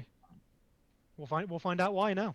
So did you see yesterday was the first time in Premier League history that the ref had gone over to the monitor and stuck with the decision? He had John Moss telling him to basically change it, and the ref's gone over there and gone, nah, got it right. And it was arguably the wrong decision as well. Oh, well, not even arguably, it was a horrendous decision. It made up for the Harry Kane penalty, though, didn't it? And the Trossard one. That looks like a foul, but it might be outside the box. No, that looks like he's given a pen. I think he's given a penalty. He's given a penalty. That hand signal is penalty. Yeah, well, my feed looks like it's got it wrong here then, because I think you're right. Oh, Vardy's off the pitch, so it's probably going to be Fuchs or Tielemans. It's been scored. I know that. It's 4-1. Madison. He took them in the past when Vardy wasn't on. I'm sure Tielemans has taken one before as well. Another one of those. It's bang on the line, isn't it? It's going to be Tielemans. And you know what? I won't say if it's been scored or not. Let's see what happens live. Oh, it is indeed Tielemans stepping up. Yeah, thank you guys in the chat for letting us know. If this goes in, which we might know now, that'll be 2 points off Ayling, won't it? He's scored 3 and missed 2 in his career, Tielemans. They've just shown on the graphic. That Dallas off the pitch though, Gianni. He's not going to get these minus points. Dallas has been subbed, so that's all locked in. You don't get the -1 like an Ayling would. That's a nice good penalty. 4-1. Probably for overall rank there, you want to see a goal. Will there be more Meslier owners than Tielemans owners? You don't want to see a penalty save. It's flattering, isn't it? It's flattering to Leicester. Leeds don't deserve to be on the end of a 4-1 here, I don't think. Who gets the assist there? Madison. Madison gets James fouled. Madison, yeah. James Madison. Yeah. So bonus points Tielemans could be on. Well, he probably won't get the 3. Vardy will still get the 3, right? But Tielemans will as we secure just discussed, I guess the goals for Vardy probably just push him ahead. Yeah. Or 1 goal. He's got 2 assists and 1 goal. Yeah, it's pretty useful. Jeez. Yeah, I think 4-1 is like. I mean, I'll make no bones about it. Even though if you look at the stats, we've had more possession, more shots, etc. Leicester have come to do a job and done it very effectively. Mm-hmm. They have outplayed us here, given the game plan, and we've not performed. We're lacking a few personnel. It's not been our night. I think 4-1 is harsh, but they've played for it and they've got it. Yeah. Torson has asked about Pulisic. Is he fit? We don't know, but it was a hamstring. I would place, and should I consider Ziyech as safer? Absolutely, Ziyech is safer. Ziyech doesn't have a terrible injury record. He hasn't played a lot of football. Remember, in Holland, they didn't come back after lockdown. So he's not really played properly since March, but he looks nailed. He looks brilliant. I'd go Ziyech all day long. You save a little bit of money as well. If you can, I'd just wait for the midweek because you'll get a cool on selection, and also, you've got 2 press conferences, not 1. But yeah, I think Ziyech is the obvious one, and I wish I'd done it last week. With the midweek fixtures, Seb. I mean, I'm looking. I've got a few options this week. I like Werner, which I've mentioned, but again, I wouldn't dream of making a move early with the midweek fixtures. I just want to look. 1, there's potential of injuries, but 2, unless there's price rises to beat, and then I do often make early moves. I just want to eye test again. We haven't had a huge amount of games, and there's been a lot of disruptions. The more sort of scouting we can do, the better. Leeds with a chance. Oh, Bamford somehow missed. Was that offside? Oh my God! What a chance! That probably is offside, but yeah, there we go. So he scored a hat-trick last week, but from 9 shots and still missed a big chance. I don't. Hat-trick tonight. I don't think he's poor by any means. I think he's very good at the job he does, but he's not as good a goal scorer as his record so far would show, and I think we're maybe seeing that tonight. Yeah, I mean, I watched Bamford quite a bit when he was at Chelsea early doors, and then he went out on loan to, I think, Borough and maybe Swansea. He had a few loan spells. He was good always in the Championship and just not great in the Premier League. And yeah, it's an interesting one. We don't want him. I don't know. I can't work out his role. He's not in terms of what sort of striker he is. He's not a number 9 fox in the box. He's almost a bit like a Firmino, but not a Firmino. Pressing forward is what I'd call him if we're using Foot Manager parlance. He he obviously is the one that you want to be on the end of the chances and scoring goals, but his role is almost as much off the ball and linking up. Yeah. As we said earlier, with the man marking system, he has to cover both the centre backs. So the thing he really requires is an engine and a willingness to do that. Of course, we want him to score goals, but he's also there to create chances, create space for others. We often saw last year that actually, of course, he was our top goal scorer. He was, the number 9, but we actually saw people like Harrison and Click getting beyond him, and them the ones actually getting the chances. Does that mean there's not another player in the squad that can play his role, Seb? Full-time whistle's gone, by the way. So it has. Rodrigo, the signing, he's plays number 9 for Spain, and his attributes, I'd say he's better. He's a better footballer than Bamford, maybe less so off the ball, but his attributes are suited to doing that same role. Where he's been lining up for us, though, is actually again in one of those 8 positions, as the more advanced one, the Pablo Hernandez role or what have you, so that Bamford starts up front. He's not got a great goal scoring record, though, is he? From Valencia, he's had one very good season. But again, he has played out wide a lot in his career as well. He's always played as a second striker or out wide. He plays 9 for Spain, but again, possibly that trying to create space for others as much as himself. Yeah. You know what? One thing while you guys have been talking, so Vardy was way out ahead on the BPS, as you would have expected. That Tillman's second goal has put him right up Vardy, basically. He's only 2 points behind him in the BPS system, but Tillman scored the winning goal. Winner. Is it 3 for game winner? Tillman scored the winning goal. So I think we're going to see Tielemans go probably leapfrog Vardy to claim all 3 bonus points. Tielemans definitely got the second goal, did he? Yes, he did, right? I don't know. Vardy got, or was it Barnes? No, Tillman's got number 2. Okay, so you're right. He'll get more than 2 for scoring the winning goal. I think that's a 3 or a 5 boost. Yeah, so I think we're going to see Tielemans with all 3, Vardy with 2, and Harrison with 1. Interesting to note that Harrison's on 23, Dallas on 21, Ayling on 20. Dallas scored a goal, and Ayling is only 1 behind him. Yeah. In a game where you still didn't create a massive amount of opportunities either. So yeah. He probably should have had a yellow card for that dive, to be fair. Yeah, fair. Oh yeah, Dallas did get booked, which does take some off as well. Yeah. I mean, yeah, we had 67% possession, but same number of shots as Leicester, which at half time we'd completely dominated the shot count, so they've come back into it there. And they've had 8 on target, we've had 4. I think indicative of the game there, right? We've had all the possession, but they've created more and better chances. Yeah. Guys, thank you for joining us. We've had loads of you tuning in tonight and loads of you staying with us all night, so we appreciate that. Remember to like this video, to subscribe to Scout, to follow us all, including Fantasy Football Scout on Twitter. And you'll get those notifications every weekend when we are doing a Scoutcast match day, which is every single game week of the year. When there's football, we're covering 1 game each weekend. So next weekend, for example, probably on Sunday at 4:30 UK time, we've got Man City Liverpool. That's looking like it will be the game we go to. So please do keep coming back and tuning in. Guys, thank you very much for joining us. Tobes, where can we find you? We can find you on Twitter, right? You can find me on Twitter, at Toby Margets. That's about the only place you're going to get me these days. So hit me up.